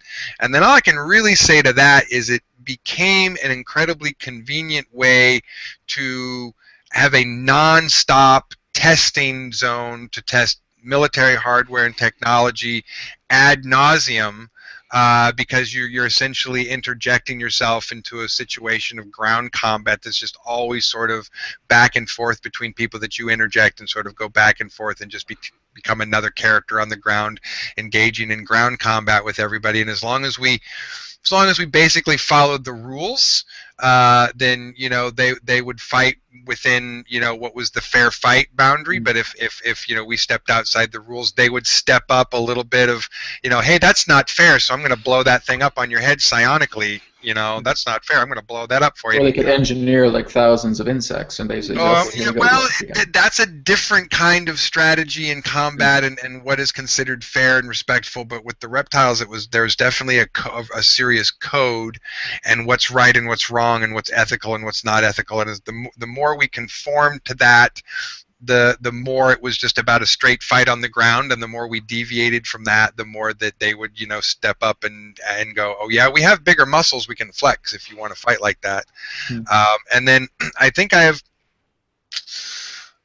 may or may not have talked about it much ever in interviews before, but I think I may have once or twice. There was one, well, I won't say one time, the first time that we observed a draconian dropship come into a battlefield scenario, and the indigenous reptoids turn their attention towards them and move towards them and essentially engage in a style of combat that was unlike anything that we had ever engaged with them before, unlike we'd ever seen them do before. And I would say within 2 minutes, that entire dropship and everything that was on it was dead, crushed to rubble and particles, and the entire ship was brought down to the ground and shattered into a million pieces within 2 minutes. I mean, it was the fastest thing I'd ever seen, and it was just back and forth, and they were mowing the lawn, and I was like, oh my God, what is happening here? And then we all took a step back as the ship came down and parts started to flow everywhere, and then they just walked off and they were done for the day. And the insects walked off and they were done for the day, and we waited for our commanders to tell us, okay, go home, we're done. So this is interesting that the reptilians would not be greeting like the Draco, right? Just well, no, the Draco. They hate them with a passion, and they consider them to be an invading enemy that they will destroy unto dust. Right for them too, because the Draco often want your technology. They often want you to eat you or to enslave you, blah blah blah. So these guys just responded with, "Hey, this is our territory. You come to our territory without asking permission.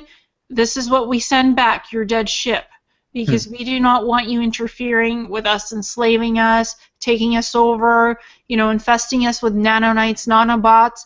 Because what often happens when the Draco get involved and enslave somebody or take over some territory, first thing they do is infest you with stuff, with nanobots, AI, so you're compliant with their agenda. That's the first thing that happens. And I've had nanobots infested into me by Dracos that I've been getting rid of, like, slowly, and it's hard because these damn things replicate. So you're going to defend yourself. If it's a bad Draco, you're going to defend yourself against them because you don't want these guys crawling all over you and yours. You just don't. That's why combative defensive maneuvers are taken to send a message. You come to us, we bring you down so you don't come again. Because that's what's going to happen if the Draco come. Nobody wants the Draco here. Exactly. Nobody. Yeah.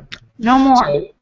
So that's something that you've experienced as well too, Elena, like just being able to see like big Draco ships coming over and everybody's just like opening fire on them. And yeah. The Draco actually took advantage when Mars was on the brink of its destruction from Maldek's explosion. The Draco really wanted to take advantage. And everybody was just, when I was on Mars in that lifetime, everybody was scrambling to shoot them down as much as possible. Because Mars was in its own chaos at that time. This was about 400 years ago when I had my lifetime on there, and all the spaceports were still open because there was huge spaceports everywhere. A lot of trading. Mars was like the trade hub. So they were shooting as much Draco down as they could to preserve what was left of their society, what was left on the surface. Underground, yeah. Interesting. Now, Randy, did you have quite a few altercations with the Draco ships as well that you had to engage with as well? It was something that I would say probably for the first 4, not quite 5 years that I was there, they didn't really show up, and then they started to show up and became a concern, and then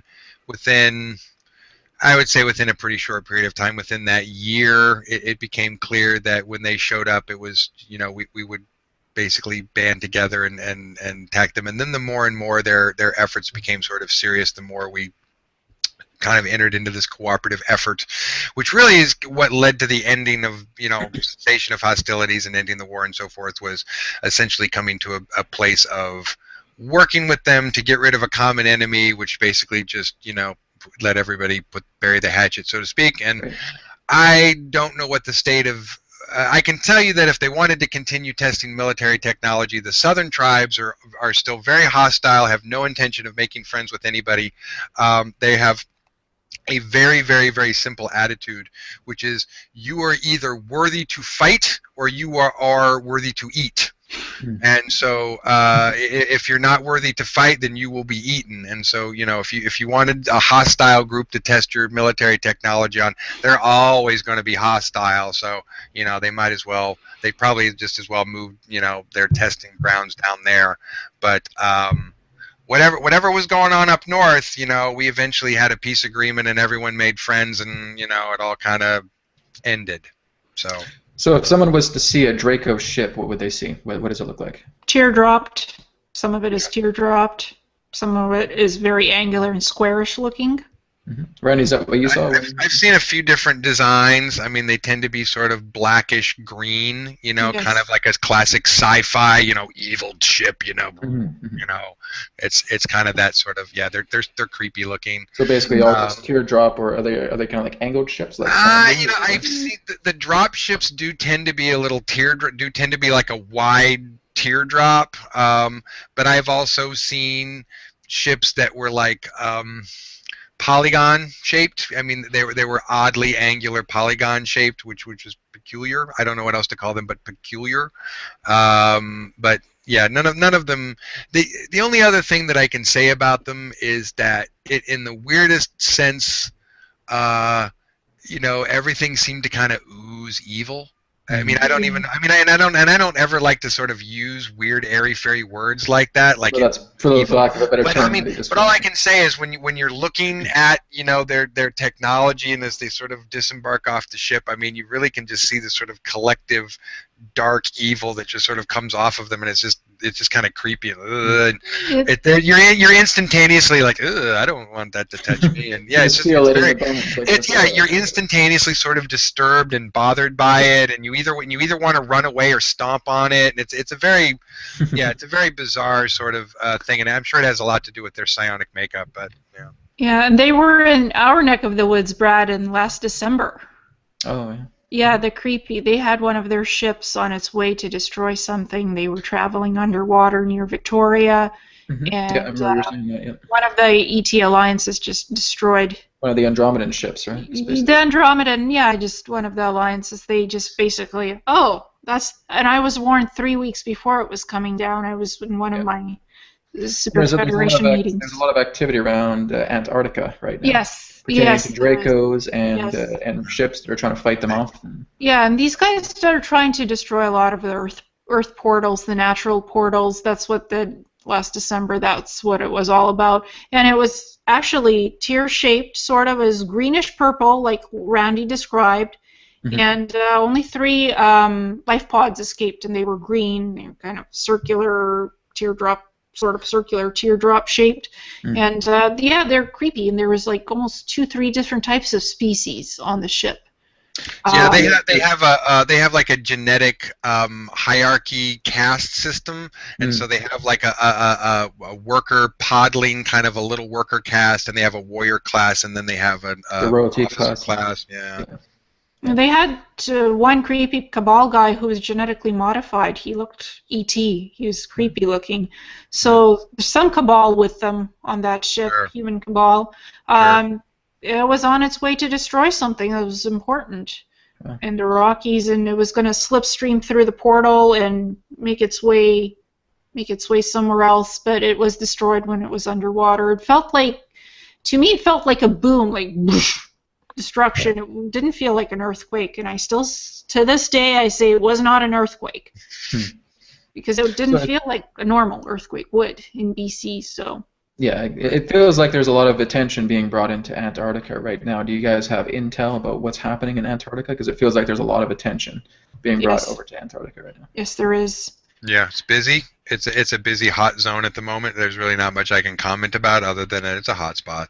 Right. So there's a lot of buried technology and yes, I can. There's a lot that's melting and starting to like be seen through the surface because the ice is sort of clearing off the top of it. So it's getting weird. One of the bases in Antarctica is putting out a little too much energy, and the ice is melting. The base is under the water, and the ice is melting because the base is putting out too much energy. There, in Antarctica, there was a lot of Atlantis bases that are buried under the ice. And those guys are still exploring that tech, all that, those psionic chairs that are there where you can, sit in it, just put your hand on the chair and energetically activates, and you can end up in another country. If you think about it, you connect with the chair, you end up in another country, or you're able to see the future. Of course they'd want that tech. That tech is still there. And certain portions of Antarctica have been off limits to the SSVs and the Earth Alliance, but now a lot of them are coming in there to do the research, to do the study, to activate that tech, because they want more and more, and that tech is still there. And those pyramid cities, those bases are still there. So, and the Nazi bases are there too. They were the first ones to colonize Antarctica. So the more it melts, the more frontage you see what's really there. Right. There's even a no-fly zone. Normal planes can't fly over those areas. Yeah, exactly. Plus, there's the opening in the southern pole, right? Yes, so there is. Why there's a no-fly zone. Exactly. Yeah. Well, let's talk about the inner Earth, guys, because again, this is something that's really kind of getting strange. Is that there's a really large movement that still feel the Earth is flat. And I get this so much about, Brad, are you going to join us about how the Earth is flat? Like, you better tell that the Earth is flat, or else I'm going to get mad. I'm like, well, I'm sorry, guys. You want me to reveal truth? I said, I'm sorry, the Earth isn't flat, guys. That's just how it is. Not flat. Not at all. It has its flat plains and stuff on portions of land, but the Earth itself is not flat at all. It's sphere. It's kind of globby shaped, like if you took a basketball and slightly deflated it, and like really in space, it's kind of like this globby, kind of half deflated ball. Like it's not like a perfect round sphere. No. In fact, a lot of in that way. Yeah, a lot of some of the discrepancies people are talking about for like it being flat. Well, then if it was round, it should be like this, and it's like, well, I mean, if it were perfectly a round curve, but because that curve is actually this blobby curve that's not round and is kind of not flat and kind of not curved, right? That math, there's a difference between the perfect geometry in theory and how it actually works on a not smooth level surface, is what the planet actually is. So a lot of the discrepancies people are talking about are just the discrepancies of not having actually living on a Pythagorean ball, on a Pythagorean sphere. It's not that. It's globby, half deflated kind of ball shape. So, but it's definitely roundish and spherish and not flattish at all. That's why Jonas always says it is a round Earth. You are living on a round Earth now. That's very true when you're looking out from a ship, out from space on the planet, because most planets have rocky bits and pieces and islands, So it's not a perfect sphere, but as close as it can get to it, that's what it is. The more continents you have, the more rocky-ish it will look. So it may be a lot with the gravitation as well, like how the gravitation affects the planet as well. It may create some type of small, truncated deflation in the idea of looking at it as a type of... Yes, exactly. Some of it is also the actual curvature and shape of the bottom of the oceans, which are actually the surface of the Earth, but because it's covered in water, we don't think of it as the surface. It ends up rounded out by this ocean on top of it, but actually some of those plateaus and plains are deeply, wobbly and up and down and create these incredible variations that are just not round. I mean, if you think about, you're up here and you want to get to here. If there was no water, you'd actually have to go down, then up, to get from Washington, D.C. to Europe. If there was no water there and everything was car and train travel by that land, you would have to take this amazing trip down, into the Atlantic Trench and back up again. That would be traveling across the planet if there was no water there. So it's incredibly uneven when you think about that as the surface, but it's also, it's this thin, it's this thick of the surface layer. That huge variation is still in this teeny thinness of the layer, so it's still very, very, very round, but it's going to have plenty of imperfections when you're doing math, and why isn't this perfect? And it's like, well, it's an imperfect, sphere. It's And it's how about the inside of the planet? Are we looking at a hollow? Honeycomb. honeycombed. Yes, been there. Yeah. Talked to the Gartha network So let's and describe this Shara. honeycomb, but how it works. Like if we were to go inside the planet, are we just seeing vaults? Are we seeing clusters of different types of compartments as it relates to kind of like the honeycomb of the Earth? Or? I'd say that between sort of, between the 0 to about 10 miles down is sort of your main area of pockets, and you can have little pockets, you can have big pockets, you can have pockets that are the size of counties and states and, half the size of the continental United States or something, but you can also have a pocket that's, pretty small. So the variation of those pockets depends on millions of years of volcanic and water flowing in and out and so forth, and gravity, and some digging, some burrowing by those inside too.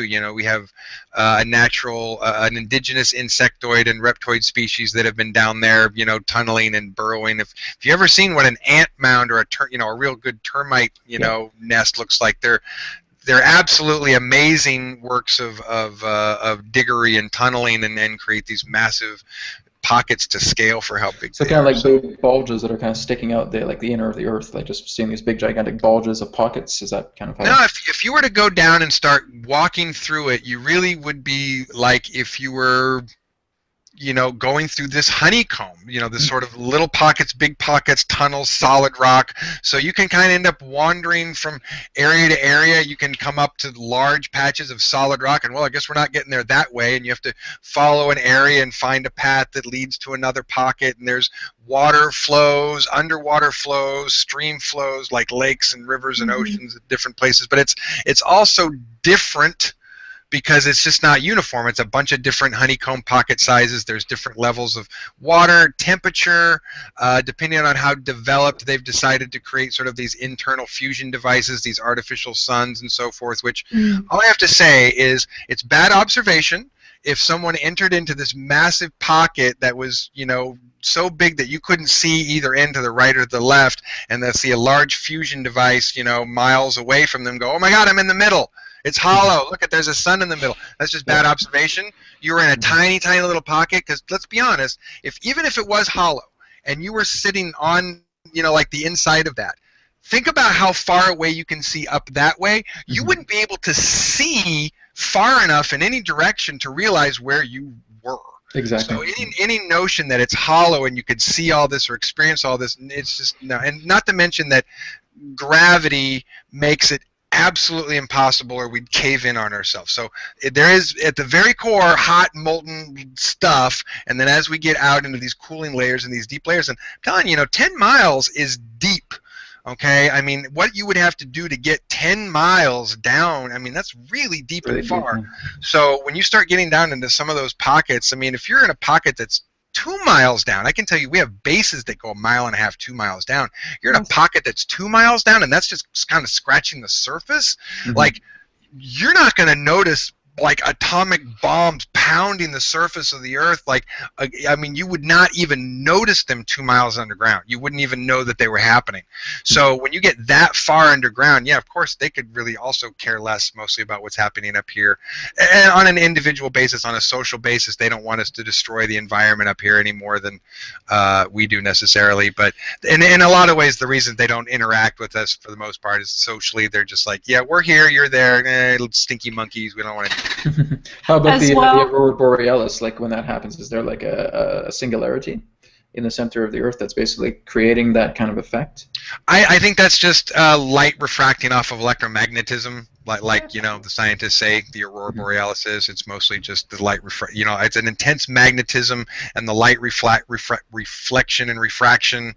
Refracting light through that magnetism causes the shimmering color change. I think it's really just that. So nothing really being involved in the inner Earth relating to. Not that I mean, other than the spinning core and the field, that it's creating. Yeah, so but I don't think there's field in that way. That's kind of lighting up in reflection in that way.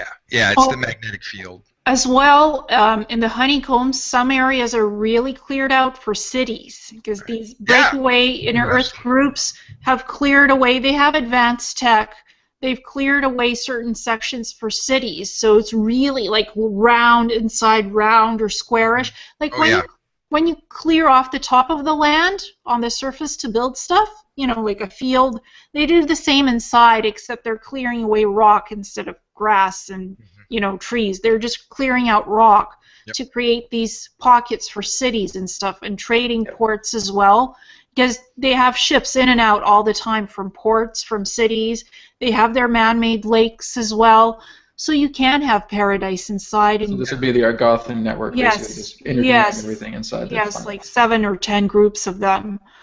But fame so we have indigenous insectoids, we have indigenous reptilians, we have indigenous humans. We have all these different types. Yes, but they stay far away from each other. Yeah, they're not so unfriendly, but they're not too neighborly either. Yeah, they keep to themselves. They tend to keep to themselves. Yeah. And it feels like there's an interaction that's going to change all that, where they're eventually going to be coming forward to talk. Well, and I think part of that has been this larger diplomatic process to get everybody talking, so that it's like, hey, we all have to take responsibility for our planet. We all have to sit at the table and talk about it. So I think in that sense, we've engaged everyone in that conversation who has a right to be at that table to have that conversation with us. Exactly. Very good. All right, guys. Oh, yeah. Go ahead, Elena. Yeah, and it's all about disclosure. If the surface dwellers find out about ETs and get advanced technology, the ones that are underground, I mean, the more advanced you get on the surface, the more concerned the underground species get about what you're doing on the surface. It becomes a concern. So the more secrets that start coming out, the more disclosure. People know, okay, there's another civilization or 2 or 3 or 5 underground, so we can't keep on screwing the planet because there's other concerns out there, and these people are watching us, what we're doing. So we can't keep on destroying, and holding these secrets forever. Everything comes out eventually. Exactly. Yeah, you're right. So all concerns are trying to be met, and a lot of stuff will come out into the public anyway. So it's addressing issues right now. Exactly. Okay, guys, we're going to move on to Q&A. So again, thank you everybody for tuning into this. We got well over 100 viewers right now, so it's fantastic. So I'm going to go ahead and open up the Q&A. So again, if you guys still have questions you want to share, just go ahead and click on the Q&A app, and you can type in your question, and you can post it here. So we have one question here from Divine Motives, and this is addressed to both of you.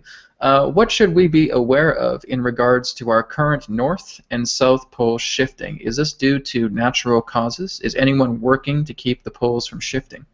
Yes, we're absolutely trying to stabilize the magnetic pole so that it doesn't flip, because if it flips, most of the electronic stuff just stops working. So we're totally trying to keep that stabilized, and it should, after sort of these disruptive periods, re-enter into a stabilizing period. So it's kind of like, as long as we can kind of hold it from flipping long enough for it to restabilize, it should be fine. So it's not like we have to put this permanent clamp on it. It's more just like using this other magnetism to keep it from swinging, and then hopefully when it restabilizes, then we can take hands off of it and leave it like that for a while. So yes. Okay. Elena? And it's also stopping using CERN, stopping using HARP, all the weather modification stuff. It does have an effect on the poles shifting. Yeah. So the less you use of that stuff, the better the poles stay where they should stay, north and south, because it really can go wonky-turvy.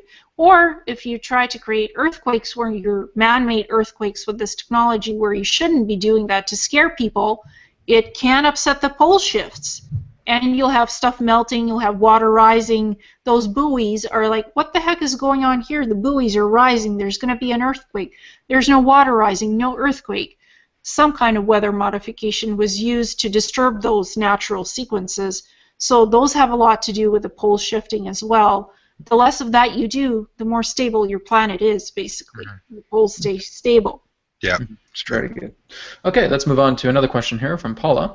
Paula asks, does the plan still hold that large land masses will be eroded or flooded on the east coast of New York and lower southern coast, as well as divide much of the interior state and the west coasts, etc.? Please define the situation potential at this point. No, I'm not aware of any such plan that's going to happen at this point, other than natural sort of water rising levels. Now we've done a pretty good job of like neutralizing what we consider these sort of spoil sport plans to kind of like, if I can't have it, nobody can, and then people trying to completely destabilize and destroy everything so they can try and rise out of the ashes. I think we've nipped most of that in the bud, so I'm not aware of any such plan at this point that would be going forward. No. Well, it was interesting. I had an earthquake simulator show up at the university where I work to simulate a 9.0 earthquake. You get into the simulator and you're like, "Whoa," shaking up. And I'm like, oh, the cabal is at it again. They've been using their earthquake technology in certain countries. I'm like, not having this in my neck of the woods. No, thank you. Yeah, it seems like there's a grassroots, I'm not really a grassroots, but there's like a different mixture of different organizations within the entire pie. Like one person wants to try and create an earthquake here, another one basically intervenes and stops them. Is that kind of the thing? Like just a lot of different organizations keeping their fingers in the pie, making sure. Yes. Yeah, absolutely. There's a lot more everyone keeping an eye on everyone else. So instead of people going, oh, I didn't see that, there's a lot more, hey, did you see what that guy was doing? So since there's just more of that, yeah, we're able to nip that stuff in the bud more instead of it just getting through. Right now, it's a lot of those bases, top secret bases being dismantled all over the U.S. so people don't go pressing the wrong buttons and doing weather modification where they're not supposed to be doing it. So these little earthquakes are felt on the surface because these bases are being dismantled and repurposed for other better things. So there's a lot of that going on. So people, like I said, don't go pressing buttons to activate certain laser beams that'll modify the weather and cause an earthquake. Okay. Here's one from Rich Brown. He asks, on a military level, as humans, which include these space technologies, on a percentile, can we now hold our own against these warring ET factions? Absolutely. I would say that there is no one at this point that represents a tangible military threat to the safety of planet Earth and the solar system. Not saying that someone couldn't make our day go bad and that we wouldn't have to fight them off or someone couldn't start a war with us, but there's nobody that we're aware of that can steamroll over us at this point. Yeah, the SSPs have a lot of advanced ships technologies, and they've been doing this for 80 odd years or more even. Yeah. So no, a lot of advanced tech is out there. The planet is secretly being protected. A lot of us don't know about what's out there and what's protecting us, but it's being done.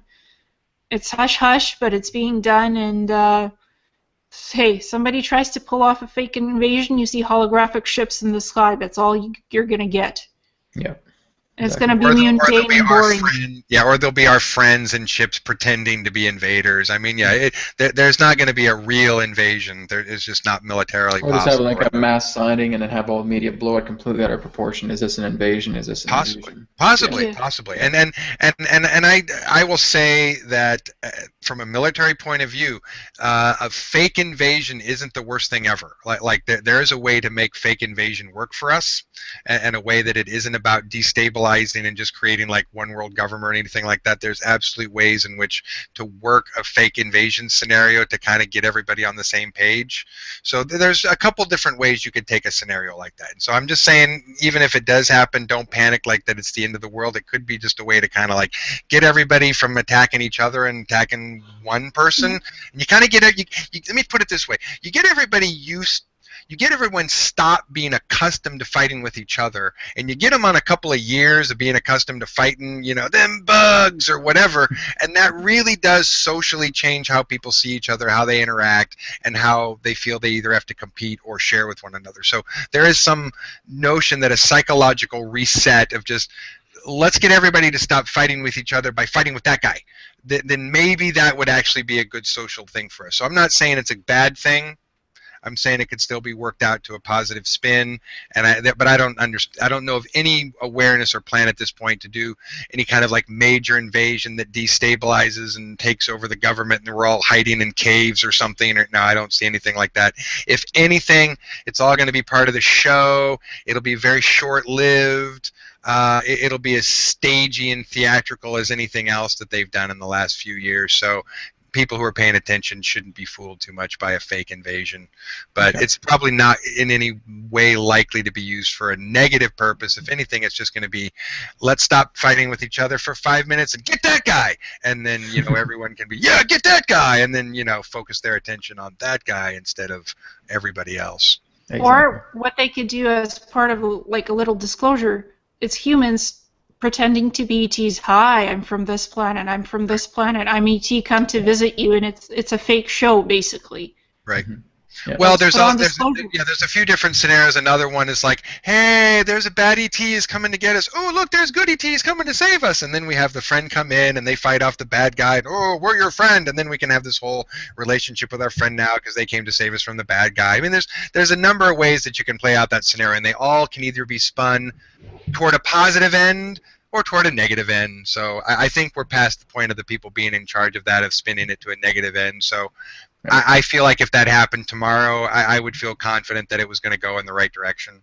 Okay, good. Here's one from Serena. Serena asks, Randy and Elena, when disclosure is finally out there, where would you two rather be or live? Would you stay on Earth, or where would you like to live or stay?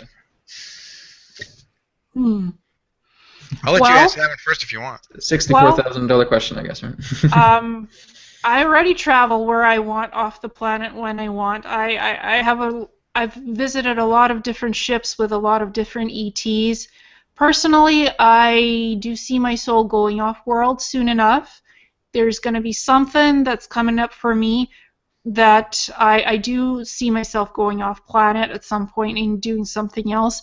Right now, this is the most interesting place to be during these next couple of months. I'm happy where I am in British Columbia because I'm trying to build a healing center and get all these healing technologies in and change the face of Langley, British Columbia. I'm trying to bring people together, healers, technology, all that stuff. So I'm in a project right now that I'm happy with and very challenged with.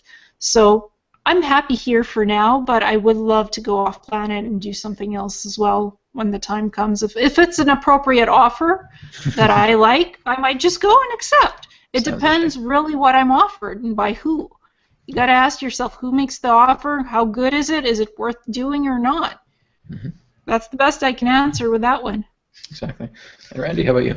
I have a job to do at the moment, and I don't see myself getting freed up from that job anytime soon or given permission to retire in the next few decades. So probably the job that we have to do here will keep me here for years, and then, before there's going to be time to maneuver or go somewhere else. But believe me when I say that it would be absolutely, the best way for me to retire in the world, to take my space RV and travel the galaxy, and go places that I would like to visit. But at the moment, I absolutely have so much work to do that there's nowhere I'm going but here for quite a while. So, and this is the most exciting place to be at the moment, and I think this is all going to work out very, very well. So I realize some people are stressed out and it's all looking crazy in some ways, but I think this is all going to be fun and work great in the end. So I wouldn't rather be anywhere else, to be honest. Yeah, I mean, me as well too. I just feel like I love what I'm doing. I love the West Coast. I'm in BC with Elena as well too, and I'm just absolutely loving everything I do. I know I'm going to be a busy guy. I'm going to be a busy guy for many years, so I'm happy exactly where I am right now. West Coast is the best coast. West Coast is the best coast, absolutely. If some ETs do offer you work exchange, think about it, because that might come up, some work exchange to learn how to do things. I'll commute. Do things better, like improve things on the surface of the planet, because the inner Earth guys do know what they're doing. So they might be doing work exchange eventually with us surface dwellers. So that's something to consider, because that could be fun. The invitation even to go to like inner Earth as well too and check things out. Yes, to so if you're offered work exchange by a decent species, you might want to consider that, because you can learn something new. Like I said, I might just be a commuter though. We'll see. One of the most important things that certainly happens when you open those ways for travel and that you want to have happen is to have people going back and forth, because you don't want people going, I heard about them Agarthans, they eat children. I mean, you want people who've come back and said, no, I've been there, it was great, it was fun. You want people to go back and forth so that you can have people telling people, no, it was fine, they don't eat babies, it's cool. Exactly. So that people don't make up something in their mind about someone. And the same thing about going to other planets. We'll be sending, groups of school teachers and administrators and public officials to come back and say, hey, we have this great idea for how to do better, municipal planning, based on something that they're doing over here. So, yeah. Mm-hmm. Very good. All right, we got a question here from Carolyn, and Carolyn asks, does anyone know where to find the list of the 22 genetic programs that make up the human being? Like, what are the names of the species, races involved? For example, are the Arcturians one of them? One of them, but I don't know the whole list for sure. That's not my area. Mm-hmm. I know some of them. The Arcturians, the Pleiadians, Andromedans, the Elves, and the list goes on and on and on, or Garthans. There was a lot of them involved in all of this. You won't find a concrete list anywhere because that's classified info. Yes. You'll find snippets and bits of it. Well, it's just kind of like looking at the moon. Like what Adronis has said is that when you look at the moon, you're looking at a laboratory, right? You're looking at something where there's these conglomerate of different beings, and they're all responsible, whoever's up there, to look down at the Earth and saying part of their genetic stock has been contributed. What Adronis has also told me is says, look into many of the ancient contacts that have happened throughout your civilization's history, and you'll get an idea about the type of genetics that are contained within your own genome as well. You even have beings from the future that have not even made contact with us yet, right, that are actually partially responsible for the genetics as well. So it's very classified with that info. Yeah, it is, because it's a fun, interesting mix, and it gets pretty mind-blowing, when you talk about where it all comes from. The reptilians did help. They contributed their genetic stock. They helped. Well, and there's... Are we talking about the Draco, or are we reptilians. talking about the indigenous reptilian? Or Both. Both did it. But there are other species of reptiles that I would consider neither those that are better behaved that have also helped contribute. So yes, it's speciesist to be anti-reptile. I'll just say that. I'm not anti-reptile. Yeah, they did. All I'm saying that a number of different reptiles contributed to this genetic stuff, and dinosaur species as well. There's dinosaur species. Saurian species. So there's a number of different species that contributed. There's as well these new L beings that I've been talking to. They've contributed too. So many different ones, and the list is still classified is basically it. Great. Well, let's look into the moon a bit, guys. What do you guys know about the moon? Because we have what's known as Lunar Operations Command. Have either of you been there? Oh yeah, of course. Yeah. Yeah, been there. What is that all about? Like, is that like a space station, or is that like a little monitoring station on the moon, or what? Big base, big multi-level, multi-layer base that has areas that were built back in the 50s. I mean, you can tell by the building materials, the metal construction, the sort of even like the cast metal parts on the locks and doors and airlocks and things, and carpet, wall, paint, all these building materials, lighting fixtures, doorways, lit signs over doorways and things that, half the time you feel like you're walking, through a really old military base that was built in the 40s or 50s and has all this old hardware still that hasn't been upgraded. I remember walking down to the administration section and noticing how ratty the carpet was. It was like from the 60s or the 70s, and they hadn't put new carpet down on the floor in decades, and it was just this ratty old yellow carpet that looked like, and even the chairs along the walls and stuff looked like they were from a doctor's office from 1972. So it's a weird conglomeration of areas and levels of stuff that was built way back. They haven't even bothered to upgrade the frickin' carpet, versus other areas which are so advanced that you'd think you just walked into the future. So you could literally go from one end to the other and feel like you walked through time from 1947 to 2035 based on what you're surrounded by and what everything looks like. It's a trip. Wow. It's a trip. All I could say is their labs are very advanced, and that's where I prefer to spend my time, and in the surveillance sections, which look pretty decent. All the hardware, like you have your surveillance, you have your Section 5, which is your monitoring surveillance part of the base, where you're gathering and collating all the data on astrometrics, on where everybody is based, what planet, what goes on where the ships are traveling back and forth. That's where I prefer to be, because I like to be near the advanced tech. Is this on the dark side of the moon? Is that where the Lunar Operations Command is? Yes, it is, because you don't want people seeing what's on the moon. Right. With a certain high-powered telescope, you can have a look what's there. Yes, it's where the shadow side is, so it's covered. So and some of it, though, because a lot of the light side, you can actually see some stuff as well too. Just not. There's actually a whole bunch of stuff within the last year that we've been able to see on the light side that they want us to see now. They've taken the cloaking shield off, and so now we can go, oh hey, how did that get there? So that's part of this, like, oh, look up there if you're looking, part of the disclosure aspect of stuff that we're learning about the moon. So while we were totally fixated on all these photographs coming back from Mars. There was a whole crapload of stuff that was being released about the moon last year that went by most people, including what I think is one of my favorites. The Chinese lunar lander landed, took a bunch of pictures, and NASA published a bunch of photos on its website. And one of the photos was picked out by people going, hey, what's that building over there? There's like a base or a structure. Did the Chinese build that? And then NASA had to admit, oh, oops, we're sorry. Our mistake. That wasn't a photo from the Chinese lunar lander. We accidentally somehow got a photo out of the old Apollo lander and accidentally got it into this other series of photographs. And so that's actually from the 1969 Apollo lander. Are bad.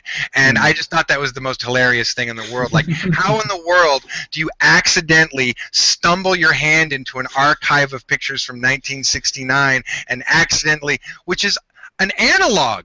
It's not even digital. How in the world are you taking that analog photograph and transferring into a digital format accidentally? By accident, and then canning it with those pictures. So they've been definitely trying to show us things about the moon all year long, and it's another part of the, oh, look what's there. So it's all in plain sight at the moment, and pretty soon I'm sure we'll hear more. Or so the with Lunar Operations Command, are there other species that you worked with, like Elena with your labs? Were there other ETs? They prefer not to have other species in LOC because half of the LOC is on the surface of the moon, half of it is underground. What's more underground, sometimes their species come in, but rarely. LOC likes to protect its territory because what's happening on the moon is that it's almost like a delegates meeting place. All kinds of species have bases on the moon. Humans have their LOC, others have other things, and it's all quite separated because it's almost like sacred ground. You don't fight on the moon too often. It's a DMZ. Yes, there's all kinds of sacred ruins there, advanced technology. So not very much on the LOC, no. But there is a lot of different groups, like all these different groups that basically have a truce with each other, and so nobody attacks. There's even people that don't even like each other, but they're all just there and they have a truce. Yeah, most of them have been there since before we were, so yeah. That's true, and there's certain things where LOC staff and soldiers can't even land on the moon. It's quite restrictive in, this is my territory, this is yours, unless you have special permission for this or that, you can't land there. Stay on your side and do your stuff. Focus in on what you're working in. Pilots will often have to do weird zigzags to come in and land because they're not even allowed to fly over certain territories. It's considered, rude and hostile, and so sometimes pilots have to do this weird little, maneuvering act to come in and land. So it's almost like an air traffic control nightmare at times. Or you have to it can be interesting. Or you have to hover to get permission to land. You're like waiting 10 minutes. Air control, like they land here, there, hover, just hover, anti-gravity on, hover before you're given permission to land. So, and NASA covers up a lot of that too. Whoops, there was something last year out about that triangular spaceship landing in one of the moon craters. And it was NASA captured the image and that's some kind of a blob. That's not real. Forget it. Yeah. Some ship landed where it shouldn't have, and it was missed by accident. One of the ships landed where it shouldn't have landed, and it was missed by LOC, and it was photographed accidentally. And they were like, "Got to cover that up. Go away, go away." They were told to get off the moon because they had some nefarious purposes. They landed there. What about, if we're moving past the moon now, what about world engines? Now, Randy, are you familiar with world engines? Because Elena has talked about world engines quite a bit. Are you familiar with them as well? Define what that is. Maybe I am or maybe I'm not. I may not have heard it described that way. Elena, did you want to share about world engines? Sure. Some planetoids are man-made. Planets are made, and they have these crystalline generator engines that power the planetoid. Sure. So it's anti-gravity and fusion, and it spins, and it could travel in space, this planetoid. So the moon used to be like that, but its world engines were damaged, so it can't travel anymore. If you tractor beam it, you can rotate it elsewhere and put it elsewhere around a planet. So its world engines are damaged. That's in the core of the moon, right in the middle. So have you Right. heard of those things? Yeah, no, sure. I mean, an artificial satellite. I mean, there's a number of different ways to make artificial satellites, and certainly you want to basically create a giant gyroscope in the middle of it that you can create, stabilize it, make it go the direction that you want to go it. Lateris, which is a moon of Saturn, is like the only other moon in our solar system which has quote unquote tidal lock, which is there's no tidal lock is a physical fallacy. There's really no such thing in the laws of physics as tidal lock. It's something we make up so that we don't wonder how come that moon doesn't move. Because the truth is the reason the moon doesn't move is because there's a gyroscope in the middle of it, keeping it at that space because somebody wanted it to be kept there, or because it was damaged and then is locked in that position. But most of the time, it's because they want it to be in that position. So you basically have of all our moons in the solar system, every single one of them rotates clockwise and spins except for 3. And those 3 are Lateris, Ganymede, and Luna. And basically, Lateris has a tidal lock like our Luna does, and so they don't move. So they're the stable ones that are locked in, which is why they're also artificial. But Lateris does rotate clockwise. The moon, Luna, goes counterclockwise, as does Ganymede. So that's kind of how we know what the 3 artificial moons in the solar system are, because they're the ones that don't do what everyone else does, which is spin around clockwise going around the planet like that, because they all do that except those 3. And so that is an abnormal behavior for a celestial body that indicates that it's an artificial satellite or is placed or had some other event that keeps it in that position or has it spin the other way. Why they wanted Ganymede to spin the other way has something to do with their personal preference, but basically keeping the moon locked is so that nobody sees what's on the duck blind on the other side. And I don't know enough about Lateris to know why it's in a locked position. So basically, these type of moons would basically have the world engines in them, and basically be able to so yeah, some kind of, if that's what you're calling it, a world engine in the middle of it that's keeping the gyroscope, so it tells you what direction it can go and how it can spin and so forth. Yeah, absolutely. Yeah. Now, Elena, you have experience in actually being in aeronautics as well too, because I think you said you were helping to build a lot of the space planes as well too. Yes, I was. So, Randy, you might want to talk to her. She has some info on space planes and stuff, right? So. Yeah, they're amazing. They're using crystalline-based technology to power these engines in these advanced ships. It's quite interesting, as well as anti-grav and what Corey Good has been talking about. These engines become smaller and smaller every year as technology advances. Yep. So it's kind of like mini world engines being caught in these space planes. Yes. Yeah, exactly. And you can interact. The more advanced tech, you can just psionically interact with it, program the coordinates that it flies, and you don't even have to hold on to the joystick or stuff anymore. You just you're just kind of, your hands are like this, and you use your mind to propel it to go where you want the ship. Kind of like those thought chairs, like the chairs you would see in Stargate. The more advanced ships are like that, the scout ships. So it's very interesting. It's becoming Star Trek more and more and more. Yeah, because Randy, you had kind of like the basic space plane where you had to get in there, and it was almost kind of like Star Wars. Well, I mean, they're a fighter. I mean, they're not shaped or built like that at all. But I mean, they're a fighter. They're a military craft. So they are specifically designed. Both the interface and the engine and so forth are designed for military purpose, and they're designed for operating as a group, operating as an air wing, operating under command and control from a flagship and so forth, from a carrier. So you're just going to have things that are more applicable to that purpose. And so basically everything about those vehicles is designed to make it a more efficient, fast, functional military vehicle for the pilot and everyone else concerned. So they're not necessarily going to be built the same way or use the same interfacing as a scout ship or as a larger ship, they're going to. And I know someone who was actually talking to me about one of the deep space vessels, which I didn't know too much about until he started telling me a bunch about that, which is also has a very different configuration as far as how they built that ship and what kind of interfacing and sort of what they wanted to make the bulkheads and so forth because of that purpose. You know, they wanted a long range ship that could basically take a beating from anything, survive anything, because it's going to be so far out there that there's going to be nobody that can come help it if it gets in distress. So it has a completely different internal, external design than anything I've ever seen.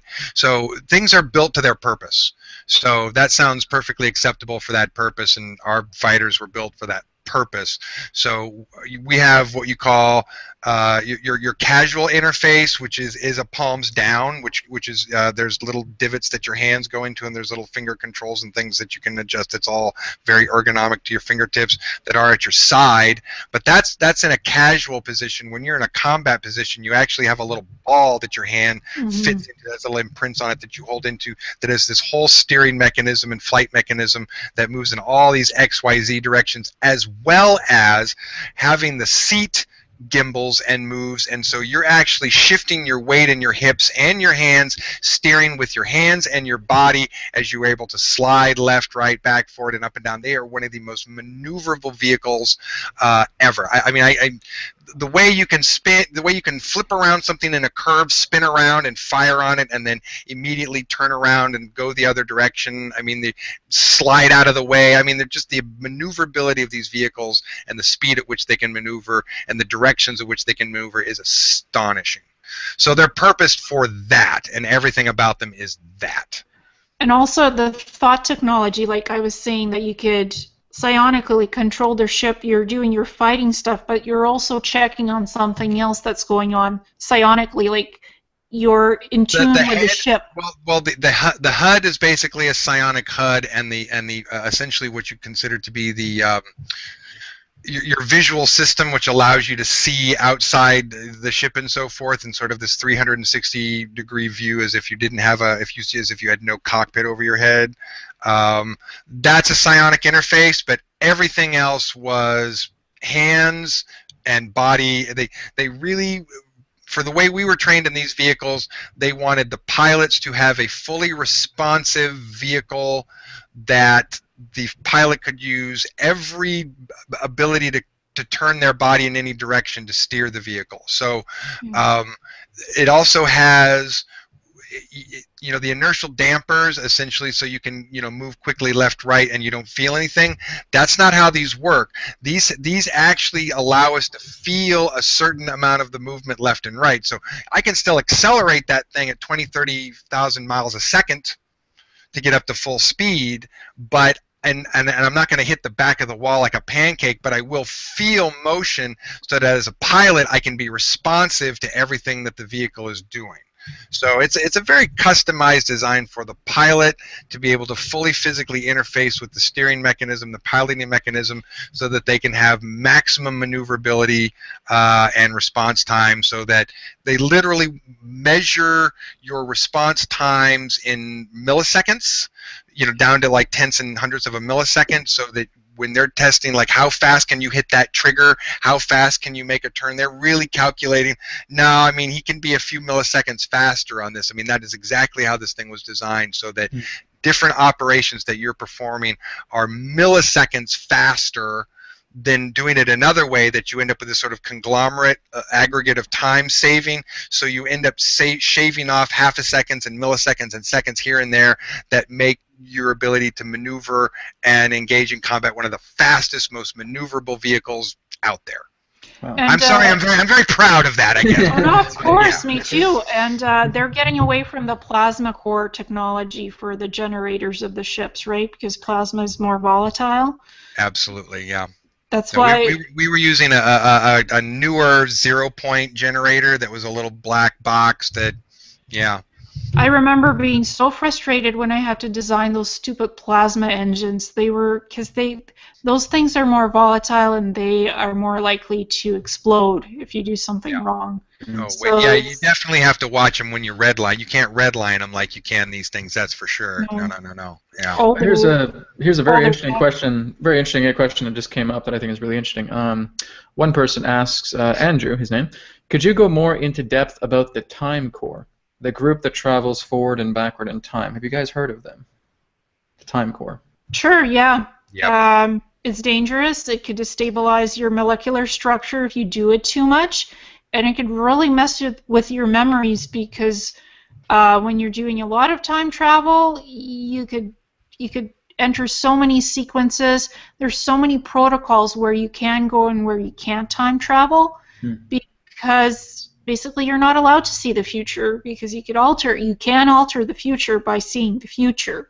So there's a lot of protocols where you can time travel and not, and there's buffers on the ships that prevent you from time traveling. That's for sure. There's anti-grav buffers, so you can't open wormholes or you can't open portals in space. You have to have certain missions and permissions to do that kind of stuff. It's very classified and very controlled in the programs, that's for sure. I was lucky enough to have someone from TimeCore visit me last year and give me a briefing, and so we actually had a pretty lengthy conversation about their operations and what they do and everything. So I know way more than I can talk about them, but I will say this, that there is no such thing as unregulated time travel in this system at the moment. If you want to go somewhere, you absolutely have to schedule it through TimeCore. If you want to take people back and forth, you absolutely have to schedule it through TimeCore. If you think you're going to go do some time travel without their permission, 5 seconds before you hit the switch, a guy's going to appear and go, "Don't do that." And so you're just gonna they regulate that pretty tightly, but so they have also kind of like a temporal prime directive in that way. That Yes. Oh, absolutely, but they also have this, and they absolutely spend their days going up and down the time stream to nudge things in ways that they feel are moving towards a positive direction. In fact, I'll go a step further.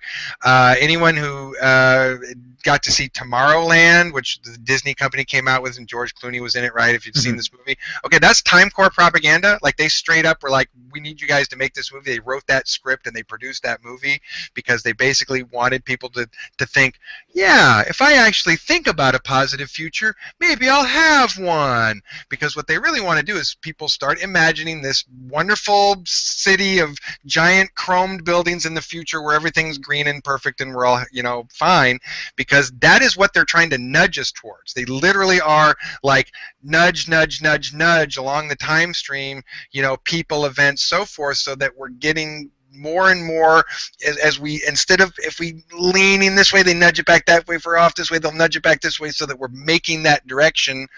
And so that when we get there in about 2039, then they'll move their base up ahead again. Their base is basically in a bubble in 2039, and they just hang out there watching the time stream change every day. So every morning they get up and go, no, we got to do this again. Or they wake up and go, yay, it's perfect today. But as the time streams close, as we get closer to that, they just keep nudging events out of the way that are going to mess that up. And then when we get there, they can be, yay, we did our job. Now we get to move another 50 years in the future and do it again. And then they'll move another half a century into the future, and they will nudge and nudge to a destination. And so it really does. It put my mind, to be honest, quite a bit at ease, not knowing that the world is perfect, because it's not perfect, and not knowing that the world will be without conflict, because it won't be, and not knowing that there will not be disasters and people dying, because there will be, but knowing that there are some really, like, the smartest guys in the world who are managing that process and nudging us towards a positive future. Like, I believe that we all have to make our positive future, but believe me, if we didn't have a group of men and women who were dedicated to nudging us in that direction, it would be a lot harder. And I am so happy that we have them nudging us in that direction, making the process a lot easier for us. So it kind of sounds like the phenomenon of John Teeter. where he came back and basically shared that information. Do you feel that maybe he was in relation to this type? I don't know who that is, so Neither. It was a 2000 phenomenon, like in the year 2000. Basically, this time traveler came on the forums of Art Bell and started talking about time machines and time travel and all that stuff. You guys should look it up. I missed that. Yeah, no, I missed that. So Yeah. maybe. So he was quite a phenomenon. I don't need a time traveling machine. The Time Core looks at me quite a bit because I do some time traveling with my own psionic abilities. I just have peeks into the future, how things will look, how things will turn out. And I know I'm being monitored constantly because there are these people who can naturally time leap, as I call it, and look at bits of the future or go into the past. Mm-hmm. Time jumpers, Time jumpers. That could be kind of like our future selves. Like our future selves will come back in that way and basically help us to orient our own life in a more positive direction as well, too. Well, no, more like your current self is looking at what will happen to your future self, and you're kind of like, oh, I can align this to happen this way, so this positive thing actually works for me.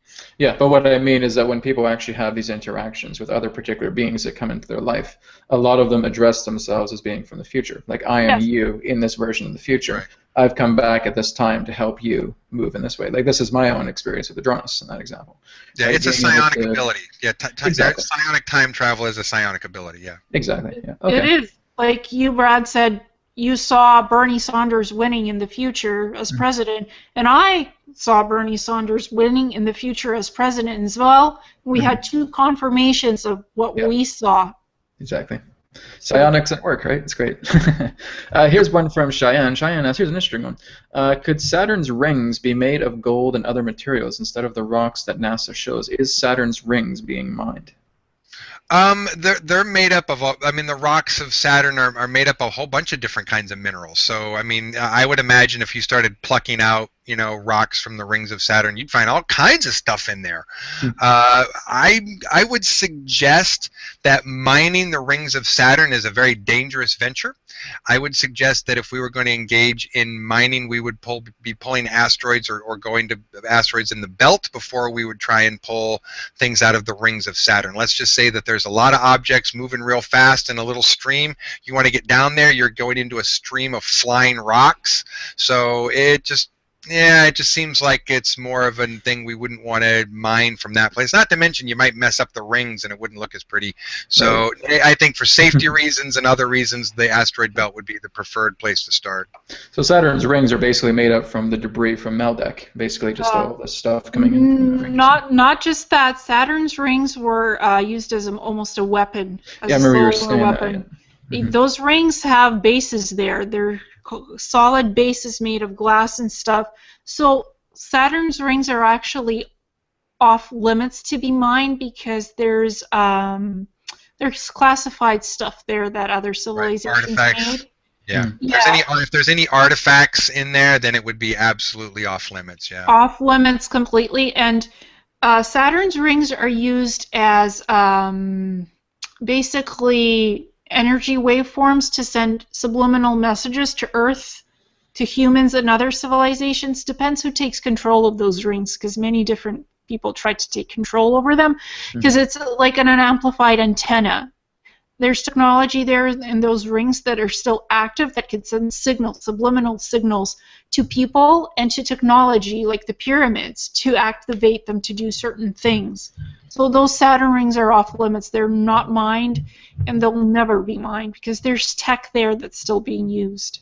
Not to its fullest potential, not as a weapon, but it's like an activating antenna that you could use to, harmonize different things, your mood, people's actions, certain advanced technology like the pyramids, to create energy, to do this and that. Everything's a grid, right? So everything's just a grid together. Yes. There's those rings are like a platform of a sort where you could actually go in and there's electronics there, there's a base there. On the rings, it's like a ring world, basically. In Halo, like in Halo, like a ring world in the video game. Uranus as well too has the small rings, and it's more just tilted on its axis. And Uranus's wings are more. Uranus's those rings are more natural. Saturn's aren't. They're man-made. They're manufactured. Yeah. Yeah, and they were destroyed partially because it was like a weapon that was destroyed. So there's debris from this weapon spinning. It looks like rocks, but it's not really rocks. It's spinning. So were they basically just trying to enhance the natural rings of Saturn and make it much bigger? And Saturn didn't have rings naturally, actually. at all? Okay.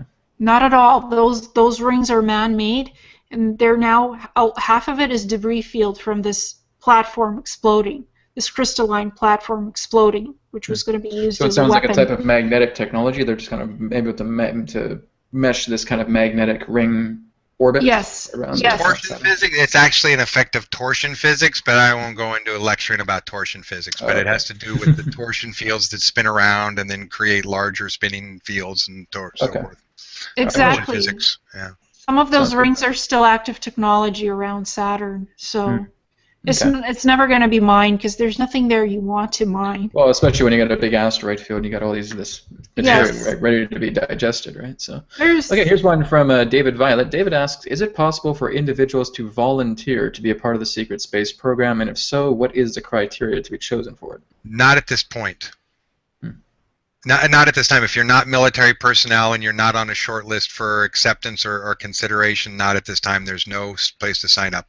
I know everyone wants to. That's one of the things we keep telling people is, look, tell people there's a program. They'll line up to sign up. I mean, you're not going to have a problem getting people in. So, we just keep telling them, tell everybody you'll have a line of people to sign up. You won't have to worry about personnel problems anymore. So they kind of just monitor you, like with your situation, I think it's a bit different, but with you, Randy, it was like they were just kind of like monitoring you with your service in the military, right? And they chose you and brought you into the space program. Well, no. I mean, I was engineered from the ground up. So, I mean, from the very get-go, I was designed and engineered to be a soldier. I mean, that was from the very, very get-go. I essentially, my DNA is patented somewhere. There's a file on my creation and my formation at some point. I have a military hardware serial number. So, in some ways, I'm a toaster. I mean, I mean, I have human rights and all that kind of issues. I mean, there are these other issues about I'm not just a toaster, but also in a very real way. Like, there's a number that identifies me as hardware, so I'm also a toaster. Yeah, they wanted me built from the ground up. So yeah. They wanted me for a totally different reason because I'm an ET soul that's incarnated on Earth, but I still have all my ET traits and information and stuff. So the program wanted me for those abilities, for those traits, for the information that I had. They literally mined that information and used it as part of my service record in the program. So that's why they wanted me, because you can extract ET cellular memories of previous lives, of previous existences as an ET being off-world. So for them, they wanted that stuff from me, those abilities, those characteristics. And that's why I was put into the program for 60 years, because I could do a bunch of different things and adapt to different projects where they could put me and do this, do that. And the reason why I stayed for 60 years because they kept my health maintenance great. I was healthy as a horse when I was in the program, because they have certain things that they use to make you healthy and good. Good conditions. I just didn't want to leave. There you go. Hey, you're happy doing what you like, playing with your tech, making all these great things, doing these exciting projects, linguistics, you're meeting all these ET species. It's not as bad as it sounds. It was a good gig for 60 years, and absolutely. I was healthy as a horse. So that was my motive for staying as long as I did, but they did kick me out eventually. You have to have your human life too. You have to have your human experiences. You were born on this planet, so you have to experience that, and you have to go back. No, I don't want to. You have to go. You have to go back. Yeah. Special section officers have life commissions, so we accept a commission for life. We don't get to retire. So I don't now that I'm back in duty, I don't ever get to go back to my normal life. There's no normal life. I'm simply at this That job. was one of the questions I wanted to ask you. Are you guys still very much involved with the SSP, like getting information from them and finding out what's happening? That you get common intel that's coming in through the SSP through both of you? I'm considered an active duty field commander. Okay. I'm not active duty, but sometimes I get pulled back in for doing this and that, and they erase my memory, but then I get it all back and I report on it anyway. The Because problem with you had Lieutenant Colonel Gonzalez talk to you recently about this. yes, This dolled you up in that sense that you could talk to these yes, hammerhead shark-like beings, right? yes. That was weird. They had me dress up. They straightened my hair. They put me in a dress. They had me meet these shark hammerhead beings that are fed up with being in secrecy and in hiding. They they needed some negotiation, so they brought me in on that, and they made me forget. But then I remembered. The problem with me, I like to disclose everything and report everything on YouTube and talk about it, so Yeah. they can't really have me back into the program because they wipe my memory, and then 2 or 3 days later, I just remember You just everything get it because back. Yeah. I get it back. I have a photographic eidetic memory, and I'm in contact with other species. My job is to do disclosure and represent other species as a friend, as a person who's met this person and this person in ET alliances. I'm supposed to report back on it and talk about my experiences to help others to do that, to do disclosure. So I'm an asset for the SSP, and I'm also a deterrent to them because I will report on everything that I see and There you hear, go. and if Yeah. I think it's I'd good be the enough. same way. I mean, swear to God, I'd be the honest same way because I'm all about disclosure and sharing all this information as well too. So in the same So boat there. Yeah. they like to use me, but they also don't like to put me in Yes, because I maybe it's will. one of the things. Okay, we have to use Elena for this because this is the situation that comes up, right? So. Yeah, but the problem is I'll remember everything and I'll talk about it, and they're very classified stuff that they do. So if I talk Yeah, about it, it could get me in trouble too. So yeah, certain things exactly. I won't say and report on, but a lot of things I will. Hmm. And for me, it's a lot more what's happening to me with my ET communications and talking to all of these ET alliances. And that's something I do on my own psionically. So I don't need the secret space program to find out stuff that I want to know about the universe. I can just remote view or teleport myself to this place and that place and just see for myself what all of these programs are doing. I don't Well, Lena, rely on them. you've talked about building a light body. Now, what is the process of doing that? How does one construct their light body? Well, first you Or have actually to go to different planes of existence? before you even construct a light body, you have to know who you were and who you are. You have to prepare yourself mentally for this, physically for this. You have to have everything in balance as perfectly as you can before you actually start to visually dematerialize yourself and become energy that you could float out in space, literally exit your human body, float out in space. Your human body is still sleeping there, and this is not astral projection. You literally manifest a light body for yourself where you're half human, you're half energy. You're just going off and floating in space. You don't need a spaceship. You just go out to a planet, you visit who you want, you see who you want, you observe what you want, and nobody can interfere with you. That's a light body, basically. Mm-hmm. Okay. And you also did a lot of reconnaissance work with going into astral states and actually being able to spy on certain Yes, beings and all yes, that. I've been happily spying on the ICC for a year and a half now and reporting on what they're doing Mm-hmm. because what they're doing on Mars is not very lawful. They have 4 No. bases. They're basically violating human rights left and right. They're doing transhumanism. They're doing all kinds of unacceptable experiments. And I feel it's my duty to report on that stuff, so I have been spying on Yes. them. Yeah, And exactly. I've had repercussions. They've attacked me Oh numerous yeah, I remember you were times. telling me about that. Yeah, absolutely. I've had 2 different assassins sent after me to try one reptilian human hybrid, one cobra human Yeah. hybrid. They couldn't attack me anymore, so they went after my cat. They burned my cat, 3rd-degree After the burns. cat. Yeah. Wow. After the cat, anything they can go after, they will, just Yeah. to stop you from talking. Hmm.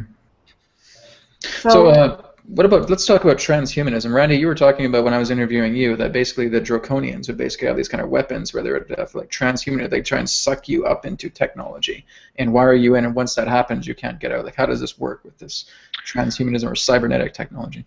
Um, it's again, I wouldn't say it's my strongest area. I would say that it starts at being a neutral tool when you want to change something or you want to alter it. It becomes really when you start to lean into either light or corrupted light, is based on everything you do and what you intend from that point. So I don't think that just because you want to change or alter something from its natural state that is necessarily a negative or bad thing. It is most often the lack of understanding or responsibility in the effect of those interactions or fusing of technologies and information, which cause sort of dysfunctional malfeasance. I think if you really understand what you're doing and you're self-aware about your process, that any changing thing that you're going through, or any self-changing or other changing, technological or otherwise, can be a positive process. Let's just say that.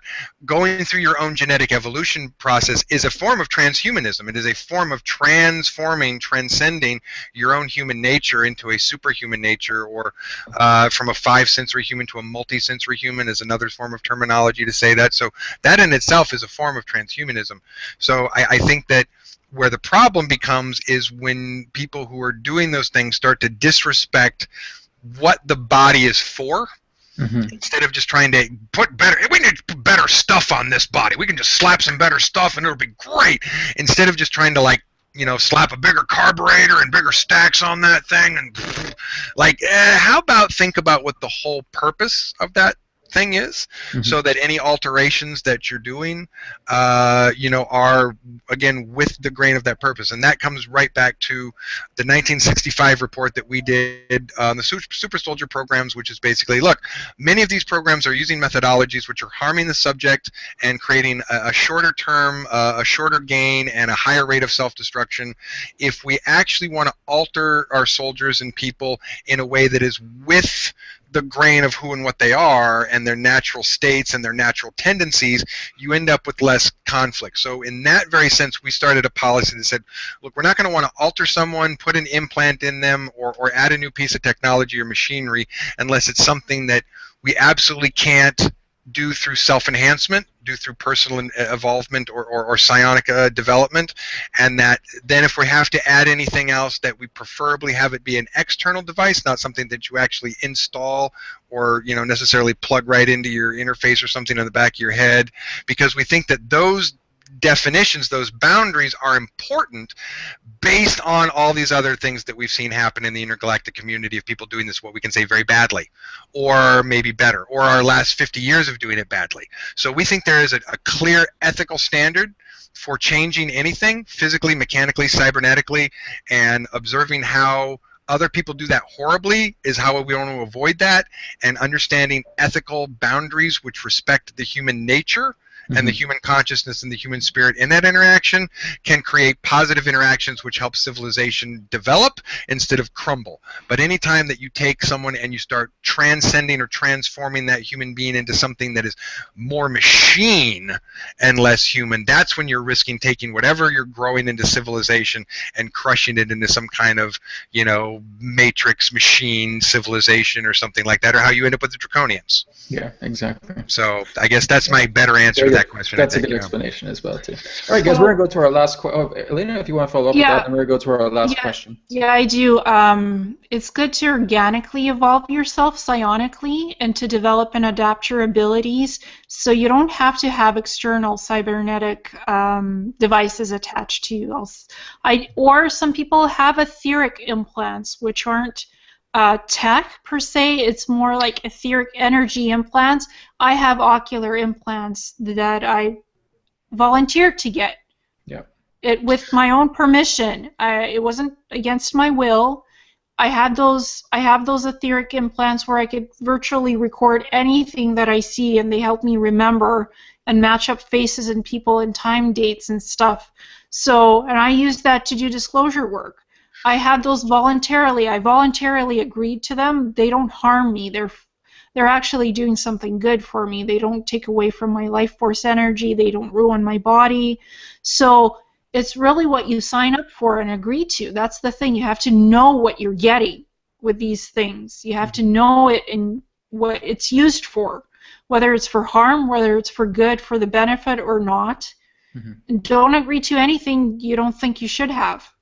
Yeah. That's against your will is basically transhumanism. Yep, you got it. Yeah, we call those holographic implants, and they absolutely are less invasive, and they have less sort of negative complementary effects to them for sure. So, and I love my implants. You know, it just is a point of how we do things differently. I'm very happy with what I have. They do me very well. They keep me healthy and alive, and a lot of other things that I am perfectly content with and have no objection to. So it is perfectly possible to end up with a series of implants or genetic alterations that you are perfectly happy and a better person with without them having negative or corrupted light effects. But it is about the who, the what, the intention, where it comes from, how it's made. Those are all things that matter, and what goes into your body and changes you, for sure. Well, that's true as well, because even with myself, I have quite a few hollow ethereal implants, all within the brain as well, too. Even when healers try to work on me, they're basically getting instructions from my guides and say, "Don't touch this area with him. Don't touch that." Yeah, right. Don't touch that. Don't even think about going close to that one. You know, otherwise we got to redo everything again, right? So it's quite interesting with these hollow ethereal implants. Yeah, Or they're super interesting technology. Very. It is absolutely. Or if you sometimes have something that was put against your will, like nanobots, nanonites, you can have those taken out because sometimes they do more harm. Yep. They neutralize your neural system, your autoimmune system. They screw up with your body functions. You want to get those out, and you can. Yeah, so Jonas is actually another option with those, because I actually had a whole set of nanites that were draconian nanites that were implanted maybe by someone else. But one of my higher self said, well, you actually can take those over. You can actually commandeer them and take them over and reprogram them. So after a year of commandeering and reprogramming them, like they're a completely different configuration now, and they work for me, and I completely, you know, owned them and repurposed them and rebuilt them. So also, another possibility that people need to understand is if you don't like your implant, you can change it yourself. You can fix it, reprogram it. You can shut things off, turn things on. It was a super amazing yoga teacher of mine who I'd known for years, who's been teaching Kundalini yoga for decades, who basically said, when I was like, oh, I got all these implants, I don't know what to do. And he's like, oh, that's great. And I was like, what do you mean that's great? And he said, well, if it's in your body, it belongs to you. So they gave you something that you now can take over and make work for you. And just putting it in that spin was the first time I went, oh, maybe I could do that. And just being able to understand that thought that if it's in your body, it belongs to you, completely changed my relationship with anything that I felt was in my body that was out of my control and was no, that is now in my control because it's in my body, it belongs to me. Well, that's true as well. Jonas was also talking about that there's an interventional fleet that you can actually call upon psionically if you feel that these implants can actually happen. They will actually work with you, mainly in dream time a lot, and actually just start taking this out. So he actually gave a symbol. It's kind of like a triangle with a slash through it. And he said there's Pleiadian interventional fleets, there's Sirian interventional fleets, there's even Earth interventional fleets. Absolutely. No, that was certainly a part of my healing process when I had to ask for help for some stuff, and so there was definitely an intergalactic team that's their job is to sort of do that and take care of that. Yeah, absolutely. Yeah. Same for me. I just had an infestation of Draco implants that I tried to reprogram, but I couldn't repurpose them. So 36,000 of these suckers had to go. So because I rely on myself to psionically improve myself as I need to or want to, so I don't need like negative implants in me. So I just had galactic help taking those out. So it depends on what you want and what you need too. Exactly. Okay, guys, we're going to go to our last question because we're going to wrap it up here real quick. The last question is, are there different SSPs, Secret Space Program operatives, more inclined to slow down partial disclosure or trying to speed it up to full disclosure that will quickly dump most of this information within the next year or so? I don't know about that. I think there's always going to be people who want to drag their heels more, and there's always going to be people who want to push the throttle faster. And I think that there's absolutely information dumps that are happening. As I've said at the beginning, Snowden, the rest of the Snowden papers are coming out. That's a data dump. There are the possibility of other bits of data that would be coming along and will get dumped out. But I don't know. That's if someone's going to have the ability to, or if someone's going to be, no, I'm going to release it all, and they release some giant stack of data that no one else can stop. That can happen. I mean, whistleblowers can happen. But if it goes the way they want it to go, we're going to have kind of what will be a quickening spiral of sort of things changing, and then there'll be sort of a, we're entering that now, and the guy will come out of it some months later, and when we do, we'll just be in this whole other world that won't be so shocking to us because of the way that it changed, and it'll just be the world we live in, like today is the world we live in. So Yeah. except it'll just have other things to it. There will be more nouns, that we'll be using in our vocabulary that Exactly. will describe our world, but our world will still just be our world. So. Yeah, I mean, Adronis has talked about that during this fall, this coming winter, that there's going to be a big shift that's happening, and basically where a lot of people are going to be locked into fourth density, and there it'll still just be compatible with first, second, third density. So the third density people that are here, we're still going to be interacting with.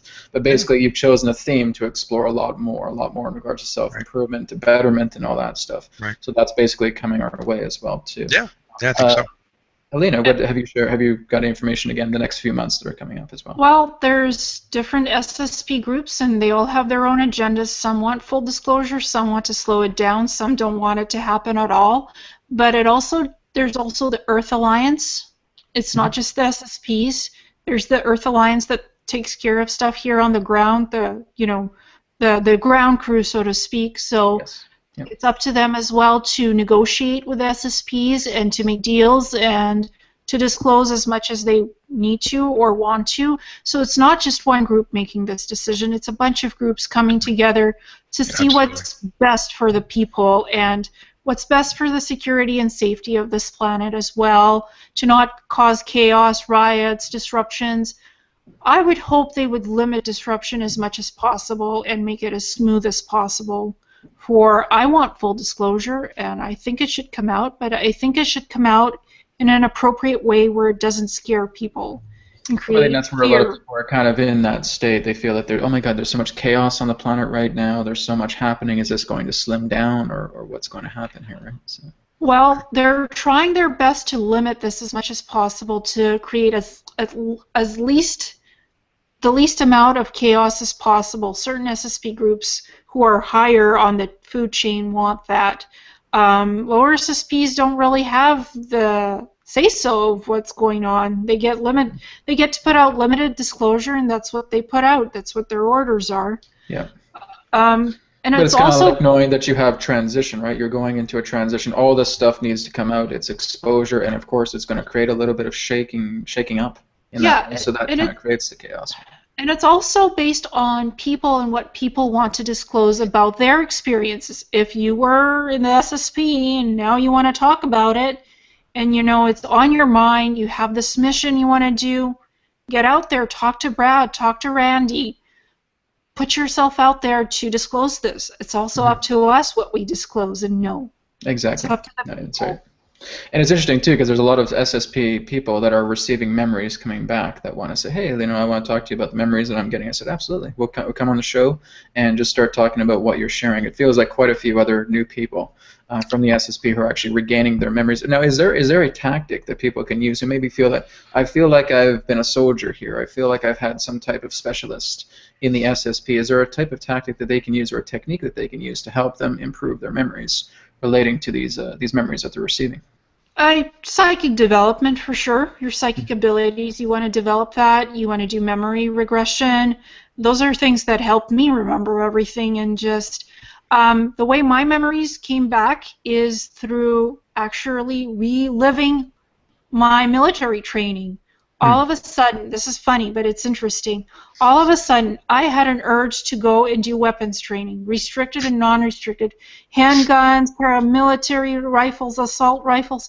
So I went and I did all this military training, and I am certified to fire these things. And that was like, why am I doing this? Am I losing my mind? No, that was part of my military training, and I have all of these things. I also did sword fighting because I was trained hand-to-hand combat and sword fighting and boxing, and I went and did all that training, martial arts, stick fighting. That was part of my SSP training for all of these things. I wasn't actively active in combat, but I'm fully trained to do this stuff right now. And then riding motorcycles, that was another thing I learned to do because apparently I love to drive these things in the SSP. And in my other ET lifetime, so this is part of my training that I actively relived to relearn it. So these things can come back to you in bits and pieces, and you're like, why am I doing this? How is this part of my life? And then you remember, oh, but I used to do this. I'm trained for it. Exactly. Yeah. So all kinds of ways. Randy, how about you? I would actually say that the main thing to memory is your alpha bridge, and probably one of the best ways to expand the opening of your alpha bridge is with a dream journal. So essentially by keeping something that you can write in next to your bed, and then when you wake up, and the instant that you wake up, because it goes so quickly, your alpha bridge closes so quickly, write down whatever you can, anything you can, to every last detail that you can. And what that does is by basically you're using a crowbar to hold your alpha bridge open for a few seconds longer while it closes, and then but the more you do that, instead of it snapping shut every time more and more, I mean, I noticed that when I do it regular, which I don't as much as I should, I'll start and I'll be able to write 3 lines and then a paragraph, and then over time I'll get in 2.5 pages, per wake up and recall, because it's got that much of a bridge. You'll start to recall, and then you go, oh wait, and then before that, and then this happened, and then you're literally, your mind will start to recall it back because your alpha bridge has been pried open. So main access to memory is alpha bridge. There's so many ways that you can deal with that. Basic, high performance mind training, and anything that you can do for psionic development. Yeah, but I would recommend specifically an alpha bridge technique, like keeping a dream journal. Great, excellent. All right, so we're going to wrap it up, guys. Randy, did you want to share your website with everybody and contact info? Yes, it is earthcitizenconsulting.org, and I have some basic information there, a link to my YouTube channel, which has interviews and stuff that I've done, and some contact information there for people who feel like they have something that they need to contact me for. Okay. And that's about it. I'm not really planning any public appearances or anything at the moment. We're figuring that the psionics curriculum will get back to completing and having that DVD like I was planning about sometime in 2017. Someone was asking me to go speak in Tokyo, but they had an auditorium change, so we changed the date from the fall to we don't know when right now. But other than that, I'm very busy doing the work that I'm doing right now and not really planning much of anything else in the future. But I'm around if people need me for something. Sure, sounds good. I'd love to have you on again as well, too. We're just scratching the surface with all this amazing stuff, and I have a blast with you, too, so it's great. Elena, how about you? Your contact info and website? Yes, Messages from a Star Traveler. You could type it in Google, or you could type in the URL, which is ileanalist.wix.com/Star Traveler Messages. And I do host my own radio show on YouTube, pre-recorded, or on Google Hangouts, Awakening Cosmic Reality Show. I also put up learning presentations there. I do stuff that's psychic, like if you want to remember something, there's memory recall, self-guided meditations on. So, you name it, I do it. Healing stuff, teaching stuff. And it's all there for free for the public. It's because I'm doing my thing about disclosure and teaching. It's my mission. So you can find me there and try to my best to participate in other interviews with you guys or what's very important. So thank you so much. Well, thank you very much, both Randy and Elena. Thank you so much. And thank you, everybody, for tuning into this broadcast. We did a wonderful 3-hour show today. So this will be up on recording here, probably the next half hour. It's going to do a little bit of rendering, and then it should be up on my YouTube channel. And thank you, everybody, for coming on today. You can go ahead and check out my website as well, realitywhisperer.com. Again, this coming Tuesday, we have the Reality Whisperer webcast with guest Joshua Warren. And then, of course, the Tuesday after that, another new Secret Space Program insider, Johnny Alpha, will be joining us. And he's going to be talking about his experiences with the SSP and, of course, with Mars as well. So thank you both, Randy and Elena, and thank you so much for having me having you on the show. And I look forward to speaking to you guys soon. Thank you again. Absolutely. Take care. Thanks. Bye.